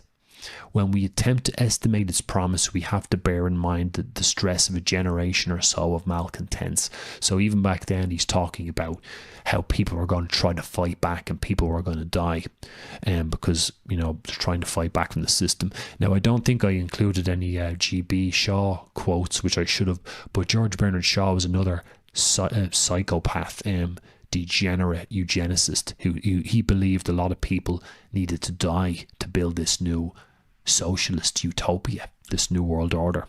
A lot of the Fabians had these eugenics ideas about them. Maybe I'll include that another time. So here's the Frankfurt School. The infamous Frankfurt School is originally the Institute for Marxism, and it was renamed Institute for Social Research. So again, a little bit sneaky. It was established at the University of Frankfurt, Germany in 1923. Let me know, folks, if my audio is still loud enough, because I'm just a little bit late here. It's midnight here and I'm trying not to piss off the neighbours. But just let me know if it's too low. It was established at the University of Frankfurt, Germany in 1923. Thank you. So they had to get out of Germany because of obviously the Nazis coming to power. Because they were Jewish Marxists. The Nazis didn't like Jews, they didn't like Marxists, so they had to skedaddle out of Europe, and they arrived at Columbia University in 1934, and then they proceeded to contaminate the American academic system. So you had, it was composed of these Marxist intellectuals, right? Intellectual Marxists like Herbert Marcuse, Erich Fromm, Theodor Adorno, Max Horkheimer, and a bunch of other various members at different times. So it's often been said that this group kind of fused the ideas of Karl Marx, Sigmund Freud, Antonio Gramsci. So they used Karl Marx's economic ideas with Sigmund Freud's psychological ideas and the tactical ideas of Antonio Gramsci. So their work, so Antonio Gramsci was the one who was famous for the idea of the long march through the institutions, right? He wrote it in his prison notebooks. Benito Mussolini put him in prison in Italy, and when he was in prison, he wrote these prison notebooks, which got translated years later. And he promoted the idea of turning the culture towards Marxism by slowly infiltrating all of the institutions within society. So their work, the Frankfurt School's work, paved the way for destructive concepts such as critical theory, critical race theory, and what's called cultural relativism. So I'm sure you've heard about critical theory, critical race theory. Cultural relativism is the idea of that no culture is better than the other culture. This is pretty much the Marxists were paving the way for today, this world we have today, where we have the clash of cultures, and the Marxists are so obsessed with the idea of equality, but we know that cultures and so on aren't equal. So cultural relativism is a way of them disarming us. It's a way of shutting up people like myself who will say that Western civilization is better than third world civilization and we should be mixed together. That's connected in with that. It's one of the factors in this. Marcuse was the prominent member of the Frankfurt School. I'm not going to go through all their opinions and books. It would be a waste of time. But Marcuse was the prominent member of the Frankfurt School. He advocated the biased pro-Marxist political and social environment of liberating tolerance, which meant, quote, intolerance against movements from the right and toleration of movements from the left, the withdrawal of toleration of speech and assembly from groups and movements which promote aggressive policies, armament, chauvinism, discrimination on the grounds of race and religion, or which oppose the extension of public services, social security, medical care, etc. And this is from, I think, his essay, Repressive Tolerance in 1965. So look at all those keywords there. He's basically saying that anyone who is not supporting Marxist causes shouldn't be allowed free speech. Does that ring any bells? Hate speech, hate crime, right? It's the same tactic being used. If you, like I said, if you want to start up a group where trannies can meet up every weekend, or you get out in the street and promote BLM, or you want to promote abortion or something, you can have all the free speech you want. But if you go against Marxism, you won't be allowed any more free speech in the future. That's the society we're moving towards. And again, because of the level of ignorance about Marxism, people just can't see it. Another example, like I mentioned in the first part of the presentation, was the protest exclusion zone law around abortion clinics. Right, so anyone opposing abortion, protesting, is not going to be allowed to do that. It's going to be illegal. They don't want any girls or females going to get an abortion having second thoughts. So they want to keep these evil far right people away. It's a very typical Marxist tactic.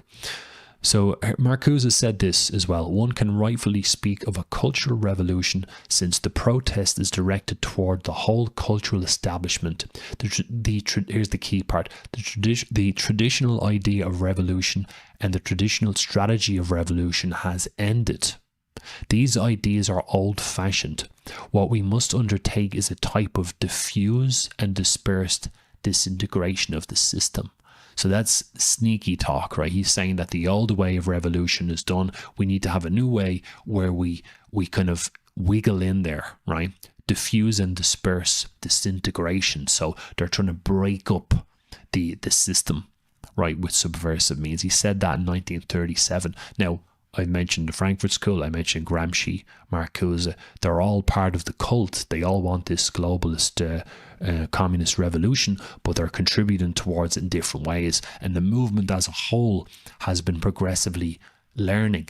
Every single type of Marxist cult member over the years who've put in their own theories and thoughts have made the overall movement stronger. And that's why we are getting our asses kicked in Western countries, because this movement has a long tradition of subversion and conspiracy, and the average person just can't see it.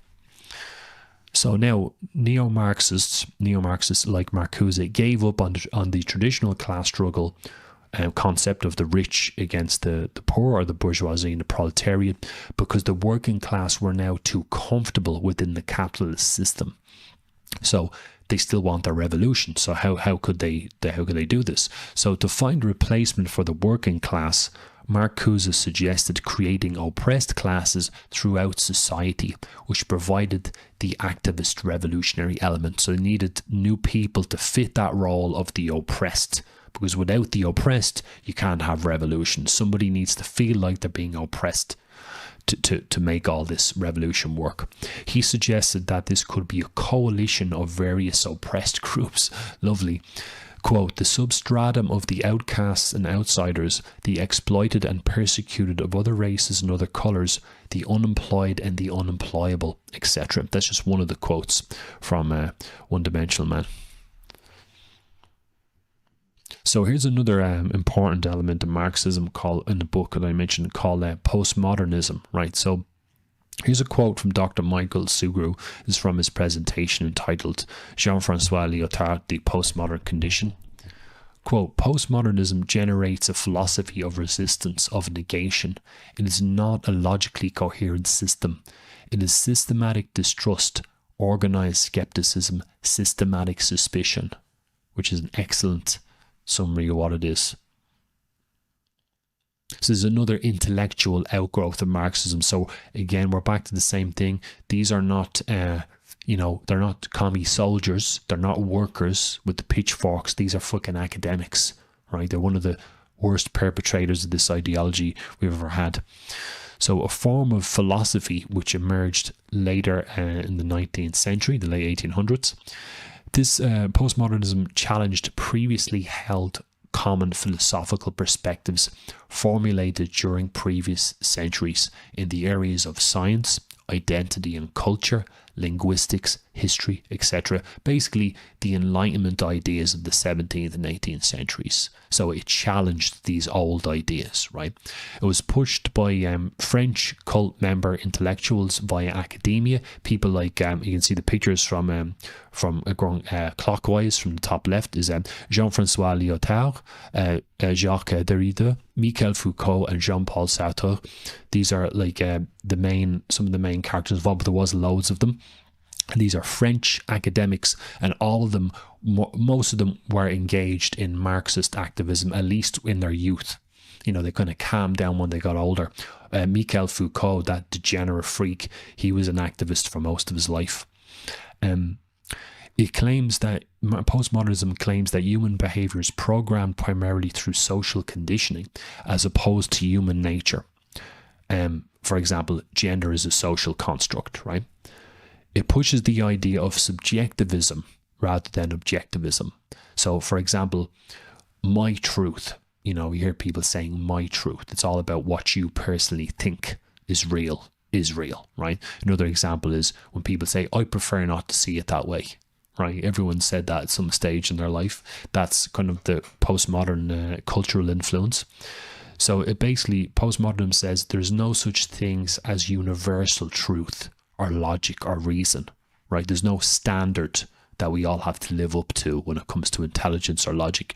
Rather, it's all about your own personal interpretations, right? Now, this is very dangerous because it encourages delusion and solidifies indoctrination. So the enemy of indoctrination is rational, logical thinking. So you can see how this is very toxic. It paves the way for people being delusional and detached from reality.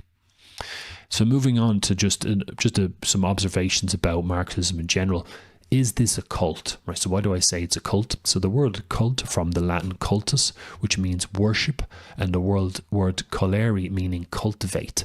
So from dictionary.com, quote, an instance of great veneration of a person, ideal, or thing, especially as manifested by a body of admirers, a group or sect bound together by veneration of the same thing, person, ideal, etc.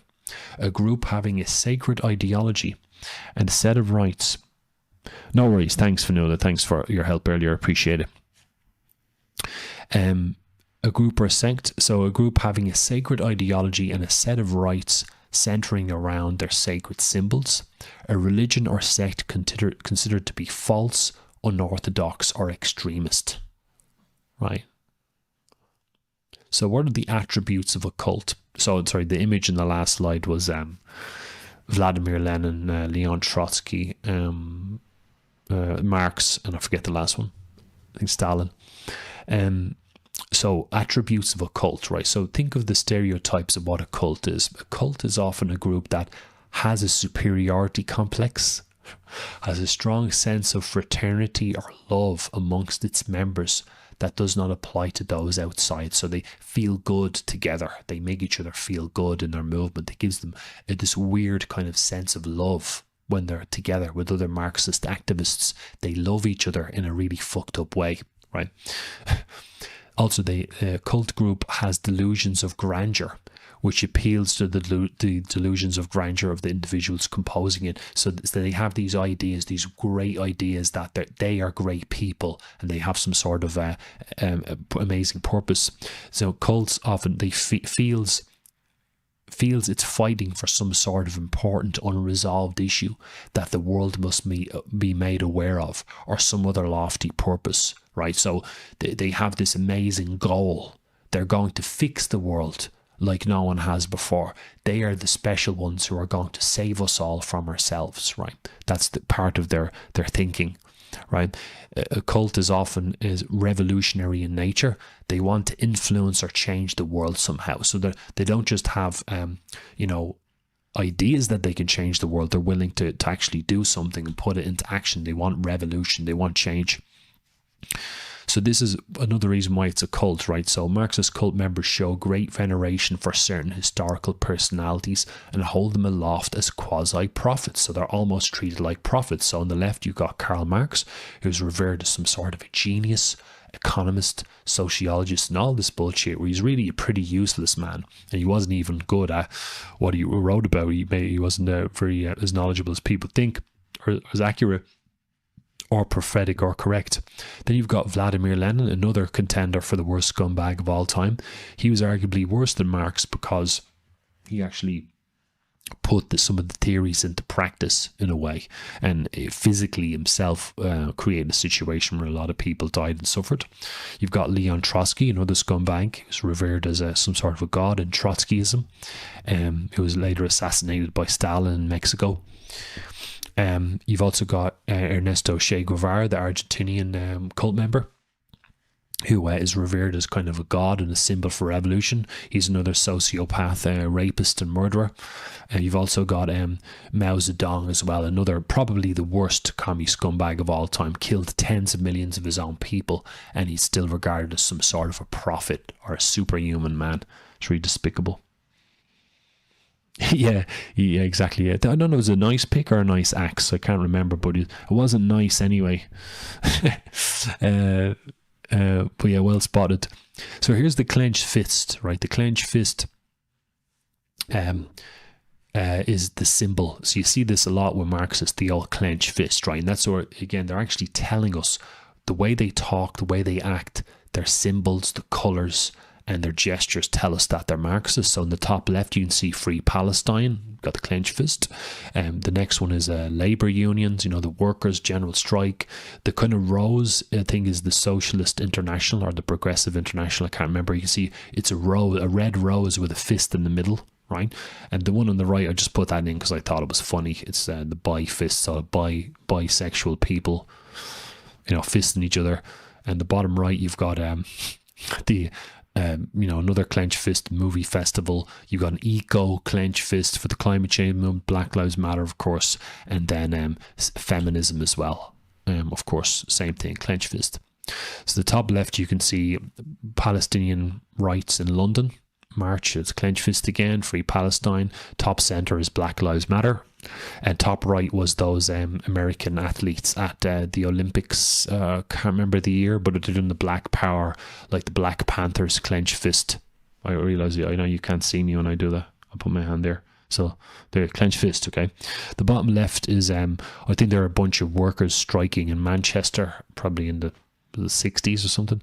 Bottom center, likely feminist march. Bottom right, more Black Lives Matter with the sign, I can't breathe. Very funny. So here's more of the symbology and so on. So on the top left, you have the flag of Democratic Kampuchea, which was Cambodia back in the day. I think it was 75 to 79 when Salazar, aka Pol Pot, killed a few million of his own people. One of the worst genocides in the history of communism. You've got the flag of the PRC to the right of that, People's Republic of China. To the right of that is the DPRK flag, which is another red star. The hammer and sickle, the red star, the colour red, you see them being used a lot. So that's North Korea. The one to the right is, I can't remember that, to my shame, which one that is. It's not Soviet, I think it's another country. Bottom right is the hammer and sickle. Socialist Forever, Socialist Party symbol. The one towards the bottom left of the earth is the symbol of the Comintern, established in 1919, one of the most significant groups in the history of this ideology. They were the groups who established communist parties all across the world. And the bottom left is the Socialist International, I think, the bottom left. But yeah, it's got another rose and the colour red and so on. So you get the idea. They tend to reuse the colours and symbols. if anyone joined late, just letting you know that this is part 2 of my presentation on Marxism. The first part 1 is the pinned tweet on my X profile. It's also in my YouTube video as well. It's the presentation on Marxism at the University of Dallas I did a few weeks ago. So here's Yuri Bezmenov. Not long to go now till I'm finished. Here's Yuri Bezmenov. He was a great man. I have a whole section about him in the book. He's a defector. A Soviet defector. He was stationed in India in the 1960s. He was a press officer with Novosti Press, which is the kind of the KGB, the propaganda arm of the KGB. He said this in an interview with G. Edward Griffin in 1983. He's talking about people being brainwashed with Marxism. He was saying, he was talking about in America, what it was like in America at the time. So he said, you are stuck with them. You cannot get rid of them. They are contaminated. They're programmed to think and react to certain stimuli in a certain pattern. You cannot change their mind. Even if you expose them to authentic information, you still cannot change the basic perception and logical behaviour. Now, that is one of the best sentences I've ever heard anybody say about this issue. They are contaminated. That's perfectly correct. They're programmed to think and react to stimuli in a certain pattern. So if you say you're against mass immigration, you think, we shouldn't help other groups, they'll call you racist. Like I said in the first presentation, if you show certain behaviors, they will attack you. They will call you names.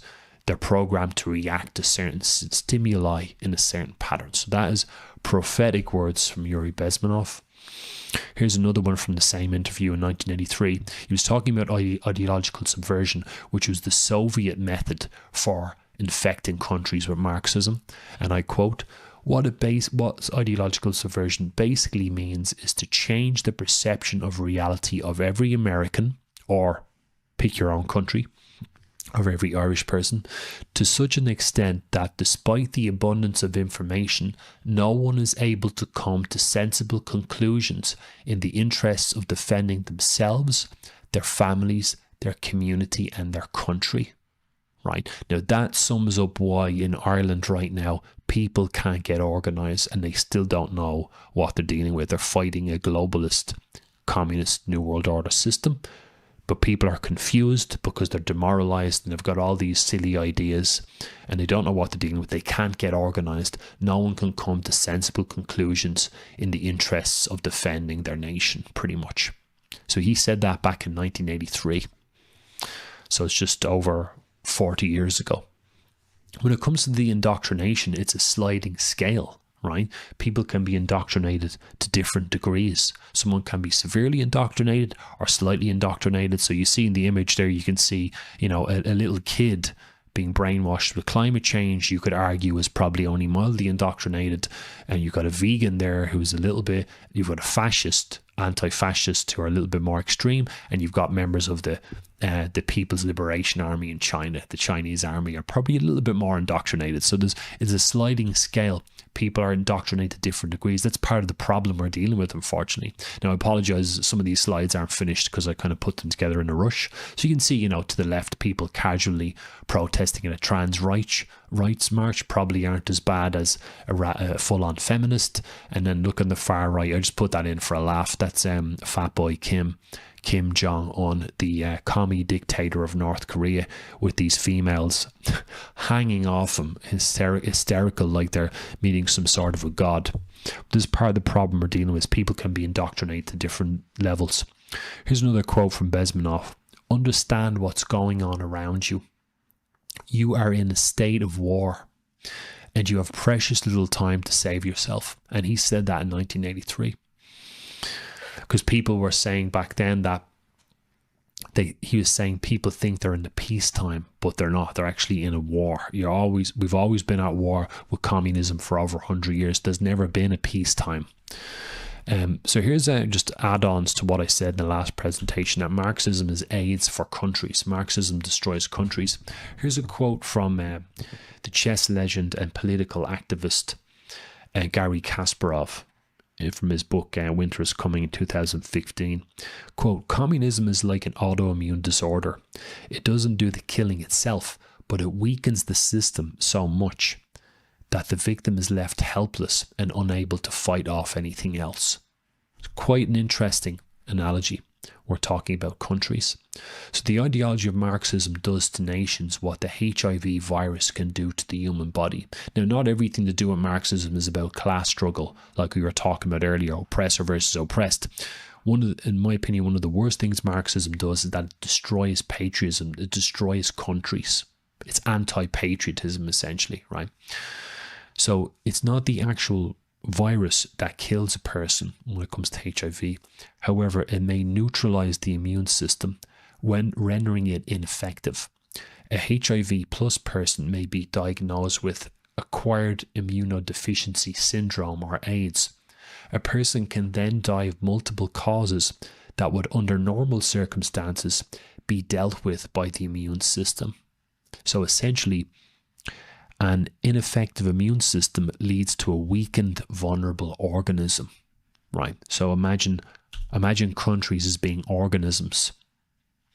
If a country is an organism, then its immune system is its sense of uniqueness, traditions, patriotism, religiosity, culture, etc. Marxism, the cult ideology, erodes and eventually neutralizes these aspects of a nation. Once this immune system is removed from the equation, the organism or nation is then wide open to attack. Not only does Marxism break down the wall that protects the nation, it invites in dangerous pathogens, the various Marxian sub-agendas, feminism, mass immigration, LGBTQ, economy destroying, climate change, activism, etc., and their effects. So it invites those things in. The Marxism, the cult ideology, is a diseased wrecking ball for a nation's perimeter wall, both symbolically and literally if we include a country's international border. So Marxism makes countries defenseless, essentially. It makes countries defenseless from attack. They lose their integrity, right? Their structural integrity, their perimeter wall. So a sliding scale. A person in today's world, a person either supports internationalism or globalism or opposes it to one degree or another.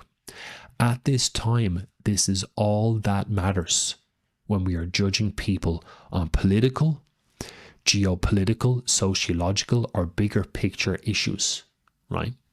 Since there are many combinations of personality, it's a sliding scale. So you can see this is nothing to do with the political, Overton window or the political dichotomy of left to right. It's not necessarily to do with that. I'm just talking about globalism.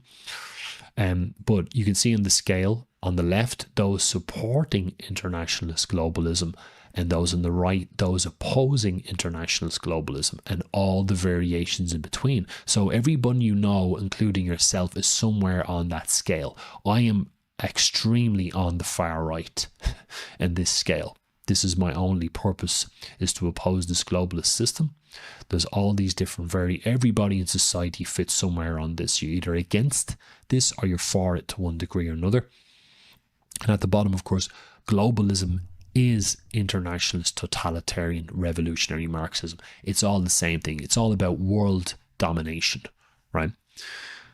So using that same scale, you can see on the left, sorry, I made a mistake here. I should be the other way around. It doesn't match the last graph, but I'll explain this one anyway. So on the left in this one, you can see, start on the right. So on the right, you've got all the Marxists, the cult members. They're trying to drag us towards, in the top right, they're trying to drag us towards world government, economic collapse, social division and conflict, and universal uniformity. They're dragging us stubbornly, psychotically, dragging us towards all that crap. And on the left, everybody else, more or less, is trying to drag us, our countries, towards national sovereignty, economic prosperity, social cohesion, and genuine diversity. One of the effects of Marxism is that it destroys the naturally occurring diversity in society. It drags us, it ruins those things, and those of us who are fighting Marxism, fighting globalism, are actually protecting whatever genuine diversity we have left. So just to finish up, I've got a few slides here on solutions. So this is about suppressing the ideology. So what can we do to fix this problem, right? So just to put it straight I'll go for the jugular here right at the beginning. At the top of the slide, I say the goal. So goal, incrementally reducing the ratio of cult members. So we have to keep this in mind. The best way to save our countries from globalism is to incrementally reduce the amount of people in our society who are brainwashed with Marxism, who are on that scale I talked about. Where are they? Are they fighting globalism? Are they helping? We have to gradually move everyone over to the fighting globalism side, and obviously Marxists are on the opposite side. So we need to incrementally reduce the amount of these people in society through changing the culture, stop new people getting brainwashed, and also suppress and marginalize people who are already brainwashed, to take them away from power and influence. So of course we have to replace the degeneracy in education and culture, in our culture, with patriotic traditional values, right? So everyone's been talking about that for years. And these are just some of the solutions. We need to ban the NGOs and the non-profits, anyone pushing Marxism. We need to close those down. We need to stop all that because they drain money from the economy and they create more activists. And it's also they promote Marxism, which brings in more cult members. So we can't have that in the future.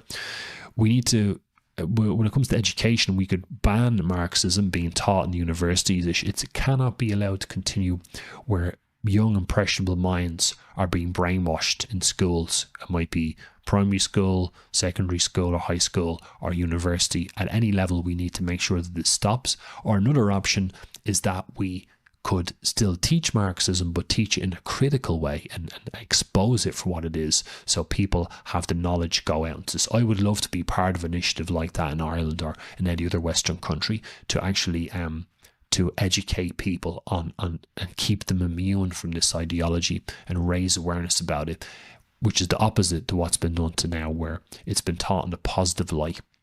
So it's like preventing people from being brainwashed, essentially. That you would need society would need people like myself to do this job, or to train people to teach this, to do this job. Obviously, the idea of only teaching to criticize it might popularize it and make it attractive. So we have to work it out. And I pose the question, will this work when we still have so many brainwashed people around who will glorify it? So, it's very, very difficult to try and fix this, but we need everybody on board with the idea that Marxism is negative first before we get there. And people can't get to that point unless they have the knowledge, which is where the book and the presentations come in. And I'm not the only one doing this job, but people need to learn it before they can start opposing it, and before we can start detoxifying of it. I would recommend banning marches, public displays. That includes the Pride March, drag queen story time. All that stuff needs to be banned. If enough people hate this and don't want it to happen anymore, it will ban. There is such a thing as people power, but enough people need to have the intelligence to realize these things are toxic, and then we can use social pressure to ban all these things, to stop them across society. These things only exist because they're being supported by a certain population, of a portion of the population. It's not just the government doing this, it's the general public or think these things are benevolent, and that's the problem. We also need to ban abortion services, which originates from feminism. There's loads of things we need to do. There's just some off the top of my head. We've also got the free speech problem as well, and we're going to have to deal with that in the future, where when we start suppressing Marxism, people are going to say, what about my free speech? Well, fuck your free speech. People shouldn't have free speech if they're going to be Marxist. This is where people often repeat the concept of free speech like parrots, without engaging their intelligence. Yeah, it is a good thing, and we've been talking about it a lot, because the globalist system will suppress your speech if you're going against globalism. Where I'm talking about suppressing globalist speech, I'm talking about suppressing Marxist speech. That is ethical and benevolent, and it is something we need to push for, because, as I argue in the book, Marxism is extremely toxic, and it goes from person to person through speech. And so there's a problem here, and I'm predicting a lot of people are going to struggle with what I'm saying, because they've got a distorted perception of what's right and wrong. Nobody has the right to spread Marxism in society. This thing is from the pit of hell. We've never seen anything like this, and it's bringing us towards World War III, and people can't even see it. And then someone's going to try to argue with me that it's okay for people to talk about this openly and brainwash people around them. No, it isn't. No. This is above ideas like free speech. This is above all that, and we shouldn't tolerate any of this at all in society. Nobody has the right to peddle an anti-humanity ideology from the pit of hell. Nobody has that right. Okay. This has got, in my opinion, this is going to really test people's concept of ethics, intelligence, and their understanding of the bigger picture and what the purpose of all this is, really.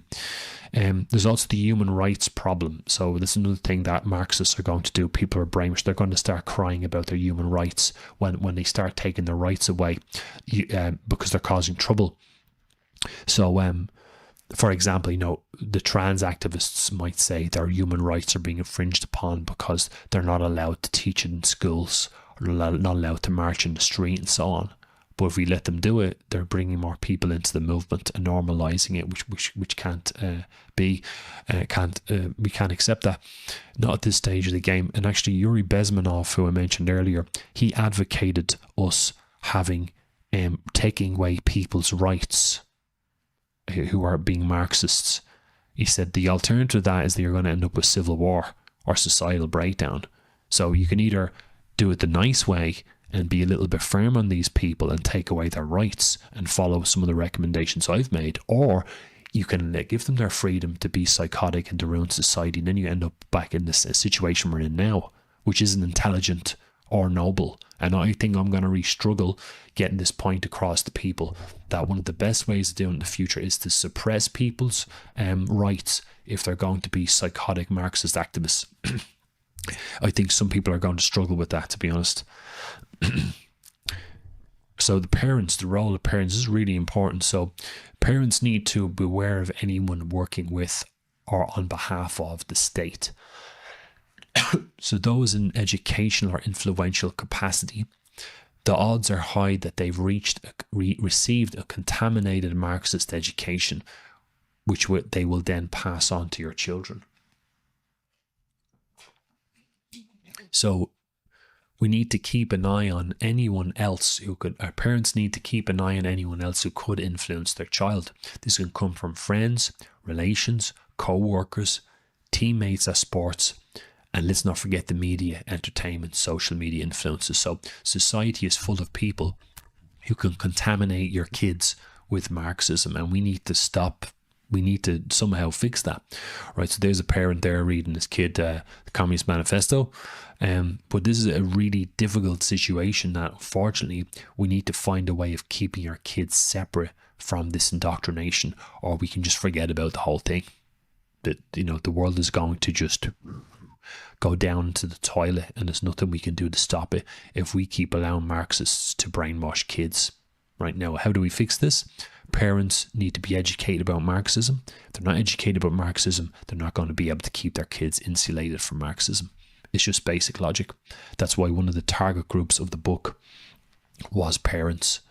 The targets of my work with the presentations of, I'm shooting that at everybody, but particularly parents, because kids are the future, and this needs to take a top priority.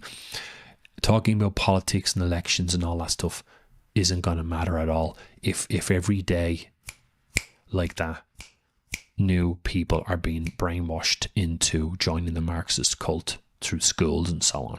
So you forget about everything else. If we don't fight the battle for the control of the minds of kids, we're going to lose the whole war. Forget about the rest. You're wasting your time, because people like us are going to be the minority, and even smaller and smaller as time goes by, and the membership, the cult membership is going to continue to swell constantly. If people think it's bad now, wait till a few years down the line when all these kids start coming out of school, and they will look at someone like me as being crazy because I say that climate change is a scam. You can't change your gender, and so on and so forth.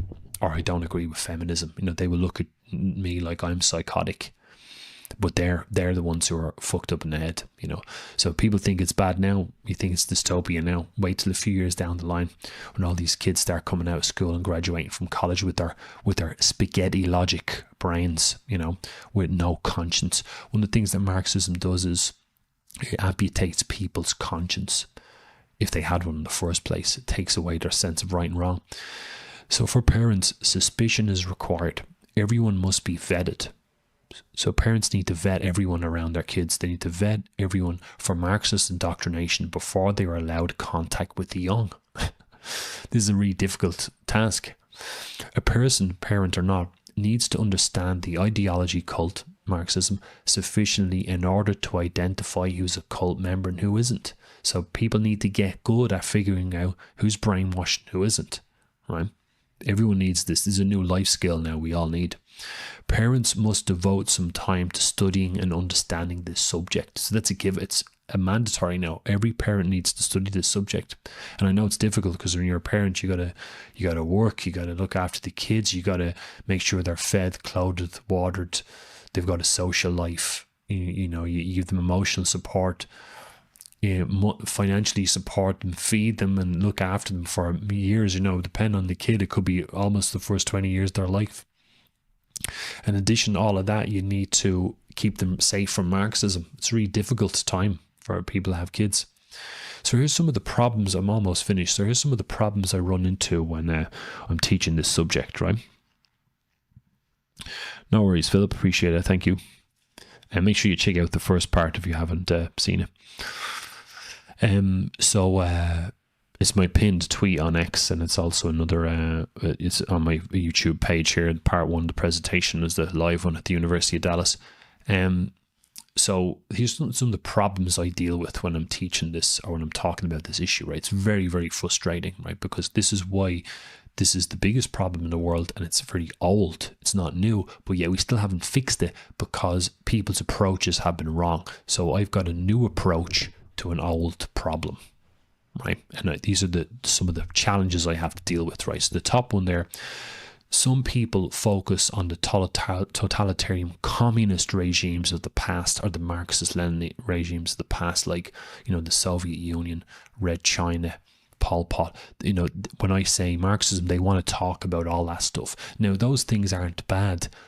But I want to talk about Mao and Mao Zedong in China, the Cultural Revolution and so on, right? Or what happened in Cuba, et cetera, et cetera. Now, talking about those things isn't bad, but it's not the main issue. Remember, you could talk about the history of this subject all day long, right? But if you don't talk about the brainwashing in the present and stop it in the present, you're wasting your time, right? So it's not bad to talk about those things because it shows the evil of what the ideology can bring or create in our world, absolutely, but it's not the priority. And sometimes when I deal with people talking about that, that's all they know is the historical stuff, but they're rubbish at analysing the economic side of it, or the psychological side of it, or the cultural side of it, or the geopolitical, political side of it, so I always recommend a panoramic view with this stuff. Don't just learn about one bit because you end up very one-dimensional. Be a bit more panoramic, be a bit more multi-skilled and multifaceted. That's the best way to deal with this complex subject. So another problem I deal with is some people focus on Marxism from only a materialistic or economic point of view, aka socialism, the idea of a centralized government, appropriation of private property, equity, suppression of rights, etc. Again, talking about those things isn't bad, but it's not only about that. Marxism is yes, it's physical, but it's also metaphysical, psychological, etc. Right? So let's not get dragged into just one area of it. And I'm not minimizing those things. It is a pretty serious, horrible thing when you have a powerful state who's taking away people's rights and starts enforcing Marxist ideas, taking away their private property, trying to enforce equity, suppressing their free speech. Yeah, those things are horrible and they do ruin our lives and it leads to death and destruction. But I would always recommend, don't just look at it just in terms of material things or rights and so on. Look at the bigger picture, look at the psychological, the brainwashing, all that, to give yourself a nice panoramic view and not just bang the same drum all the time.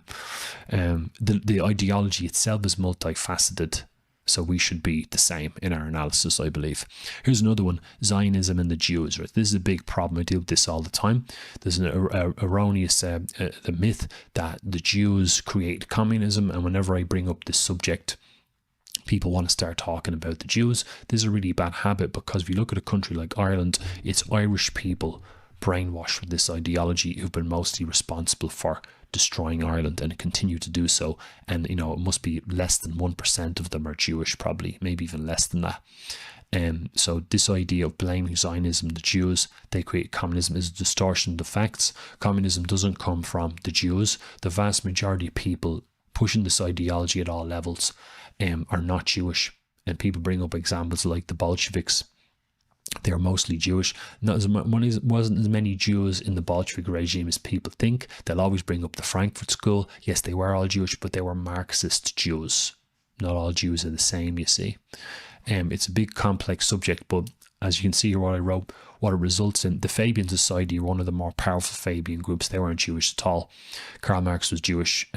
Engels, the co-author of the Communist Manifesto, wasn't Jewish, and a lot of the people who influenced Marx, like Hegel, Babeuf, and so on, Rousseau, the majority of these characters were not Jewish. So the idea that communism comes from the Jews is a distortion of the facts.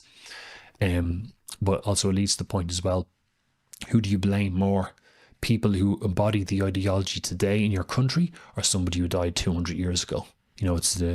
It's a distorted way of trying to fix problems, and it doesn't produce results, right? So I mentioned here, blaming the Jews and Zionism allows people to blame a separate group, not their own people, right? It's a really bad habit, because what you're doing is you're saying that you're being oppressed by someone else. Ironically, someone else is to blame for the mess you're in. It never produces results. It's a really bad habit. In fact, it's a form of brainwashing. So in addition, as I said, it does nothing to solve the indoctrination problem.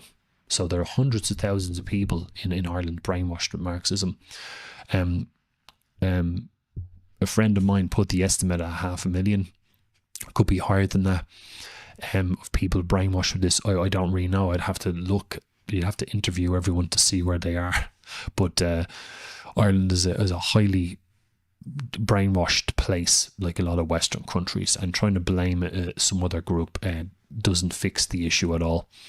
Another problem I deal with is people going too deep, or intellectualizing, or stuck in theory, or they start talking about the opinions of what Marx said, or Lenin, and all these dead people, and they over intellectualize the debate. And sometimes people get confused about my role. They think my role is to debate Marxism with them, because that's what they're used to in colleges and so on. And I often get irritated when that happens. It might be an X space or something else. They think that our opinions are equal. I'm trying to fix the problem, and they're trying to intellectually debate with me. They don't understand that they're getting in the way.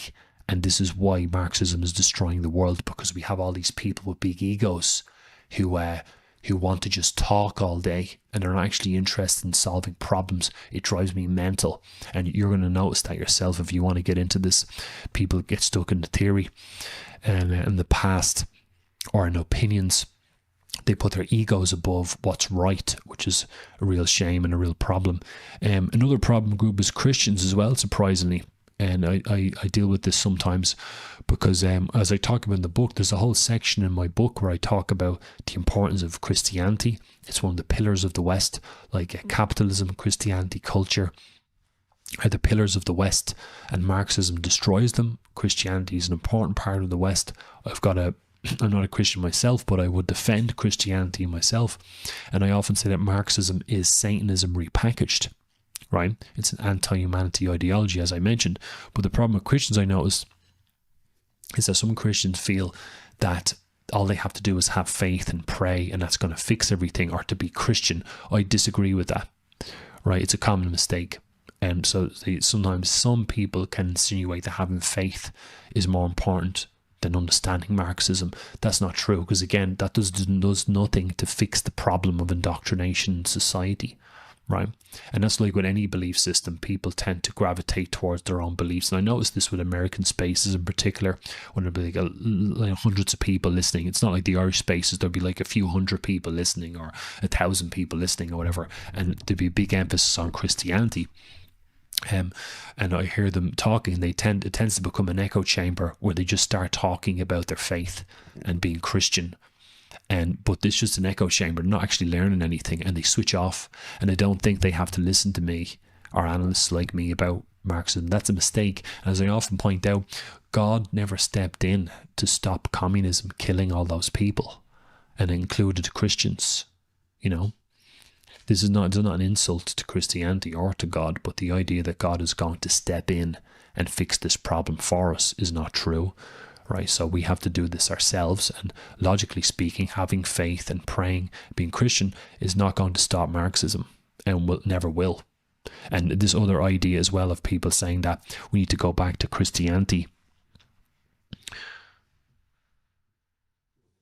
this idea that we have to go back to Christianity, that's not going to work either, because not everybody's going to be Christian. So, I'm just talking about, these are the all these lists, these are some of the things that get in the way of us talking about this issue, and is actually can be counterproductive. So here's a little just thing, a thought that came into my head about the reason why Ireland is collapsing and it's struggling is because there's people that have these like as a nation we have these chameleonized people are trying to project blame towards these different groups, right? These habits. So these are just some of the ones I could think of. So the Jews and Zionism, like I mentioned, people blaming the Jews and Zionism for what's happened to their countries. Capitalism, which comes from Marxist brainwashing. Freemasons, which is a conspiratorial worldview. And they are a real group, but they're not to blame for what's happened to Ireland, I can tell you that much. The elites, right, is another one.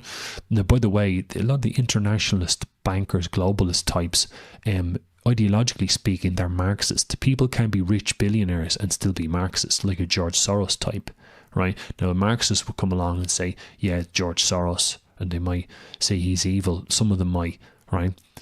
Because he's rich and he's a billionaire, but ideologically speaking, he's Marxist. He's a graduate of the London School of Economics, which I mentioned earlier, created by the Fabian Society, Some people say the elites, the New World Order, these people are ideologically internationalists. Marxism is internationalism, right? So the elites are Marxist oftentimes. A lot of people seem to miss that point. Here's another one, politicians and government.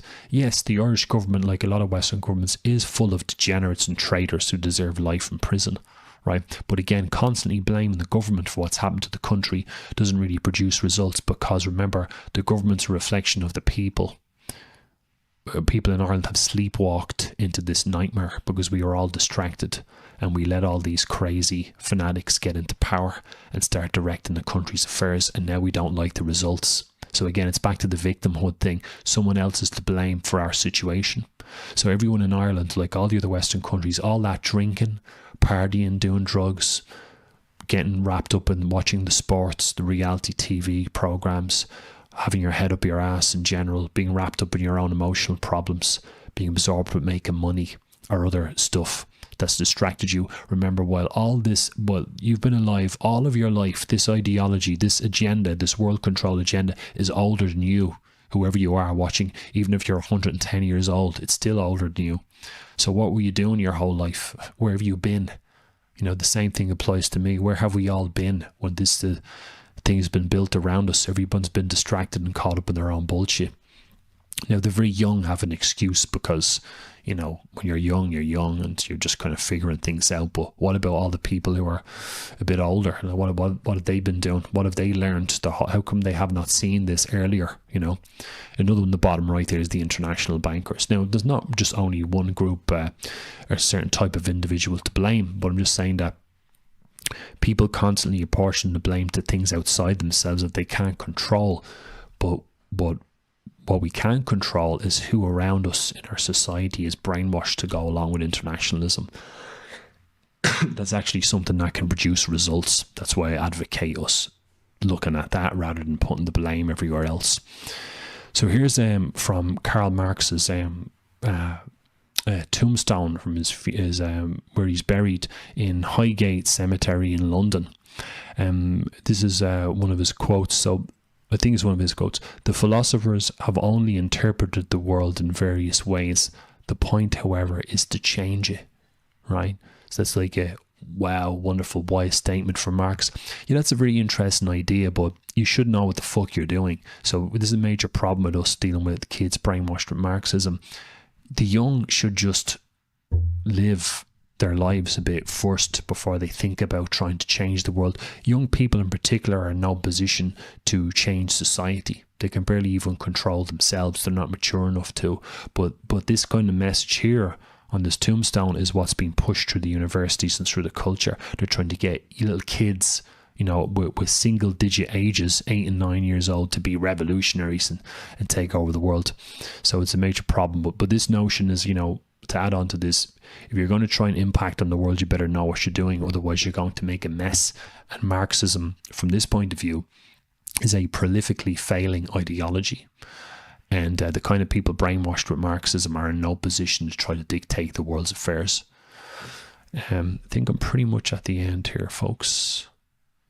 So the ego, yeah, workers of all lands unite. So the ego is a big problem, you know. That's what drives a lot of this, is people thinking they know what's best, but they don't.